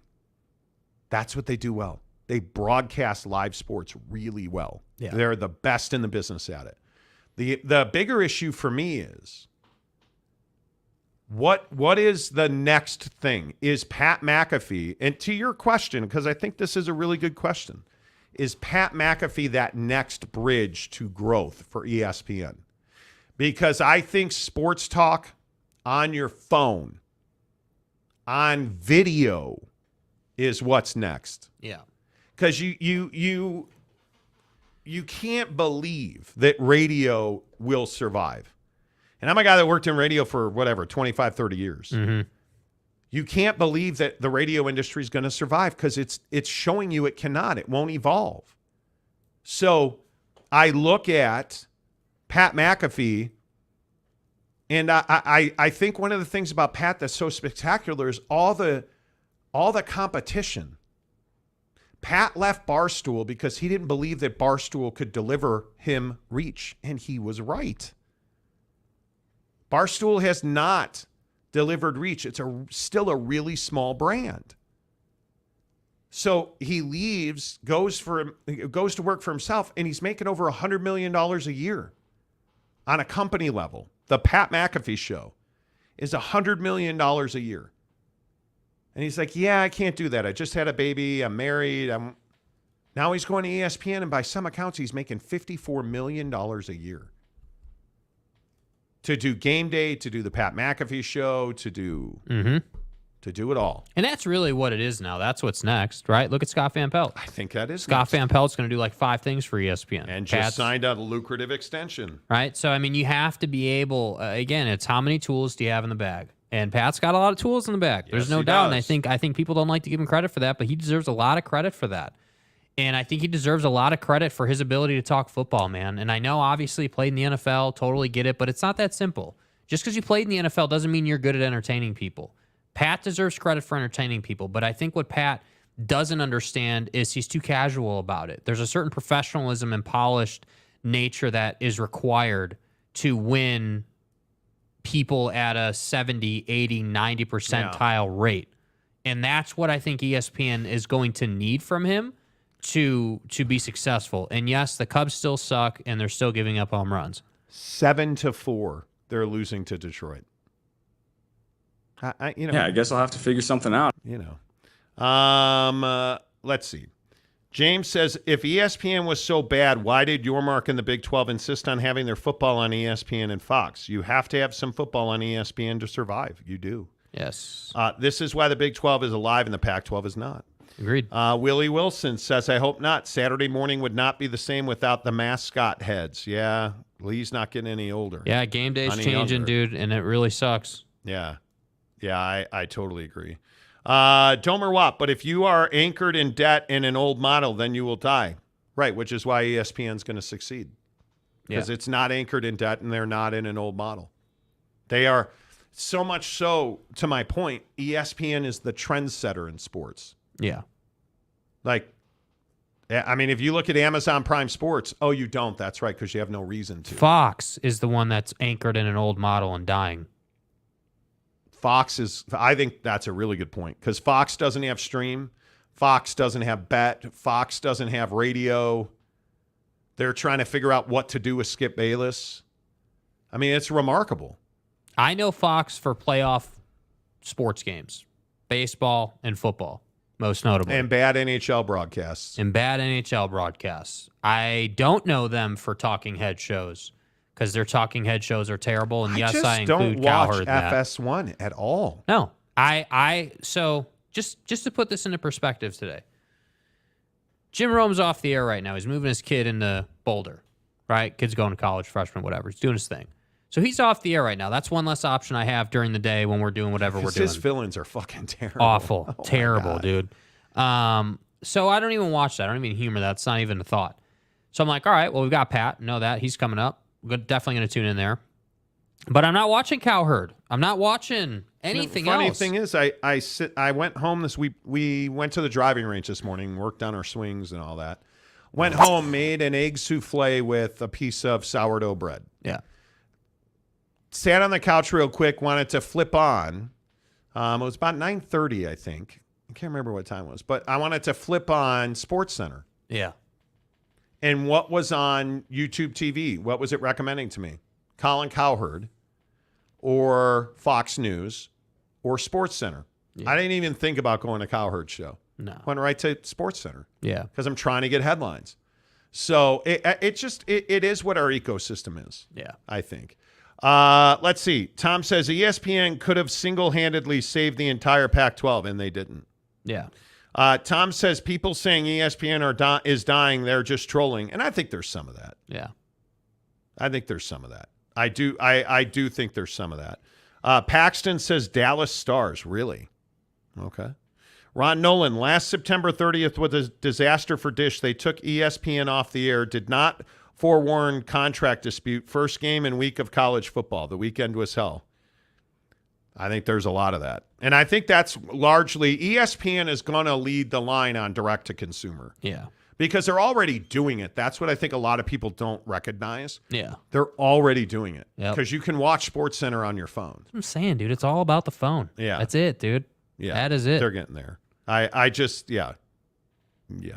Mike Smith, ESPN is ESPN godfather to the Pac-12. We got an offer you can't refuse. No, we want more money. Later, Pac-12, how about the original deal you offered? Nah, we're good. Truth. Paxton says Pat and Stephen A. Can't do it. Nope. I'm not a Stephen A. fan. I'm not an old time like Mike and the Mad Dog. That's not that. I'm not a. I can handle Christopher Russo a little bit. Not with Stephen A. Smith. No. Not interested. Oh. I think Stephen A. has very, very, very little credibility. Yeah. That's it. Mike Smith, podcasting and YouTube shows taking over old talk radio shows. Only one specific style of radio show still thriving due to older people in politics. Politics thrives. Domer Watt for $20. Thank you, sir. Ironically, this show is precisely why ESPN and linear networks are losing their grip. Oh, I agree with that. Not our show, but this. Yeah, type of product. Yeah. You have leveraged a paradigm shift in YouTube, live sports, sure, but all the other shoulder programming has left the building. Yes, sir. Yes, it has. Yes, it has, Domer. Shoulder programming, such an interesting word. And I agree with you 100%. But that's why I say, like, you look at, again, like, and I know Jim Rome's older, but why is he still successful? Because it doesn't matter where Jim is. He has a unique product that he provides. So he does. You know, whether you love or hate him is inconsequential. You know where to find him because of what he does. And so that's why I always say when we talk about this, dude, I'm just trying to get the first segment because I know that's the best take of the day. And then I'm going to flip around. That's it. Lee Jensen says, just joining the show, but do we have any good submissions for this week's contest? Yeah, Max has a good one. There's not a dominant one. I'll be honest with you. It's wide open, dude. I'll be honest with you. It is wide open. Yeah. Wide open. All you have to do to win Utah and Colorado tickets on November 25th, go to Super Chicks or buy yourself some Bucked Up. Take a picture. Tag us on social, Twitter or Instagram. You're entered to win. We'll announce the winner on Friday. Troy Hester for $5. Like 10 more days and a wake up till K-State. Let's go. Go, baby. Emaw, baby. Let's go. Exactly right. Let's see. Domer says for $5, when running for your life, you don't have to be the fastest in the group, just not the slowest. And schools are running for their lives. Well, facts. That's true. That's true. Kenneth gives us $5. If the ACC adds Cal, Stanford, SMU, and gets a 17, who is the 18th for an even number? UConn? I don't think there will be an 18th. But I could be wrong. I'm open to the idea I'm wrong. I'm wide open to the idea I could be wrong about that. But I don't think so. It is what it is. All right. The Monty Show, as always, is provided by Mike Maples, who says hot take. Say goodbye, Jake. The Monty Show, as always, is presented by our good friends at The Advocates, theadvocates.com. Best injury attorneys in the business. Make sure you tell them you heard about it on The Monty Show. Until tomorrow, say goodbye, Jake. Goodbye, Jake.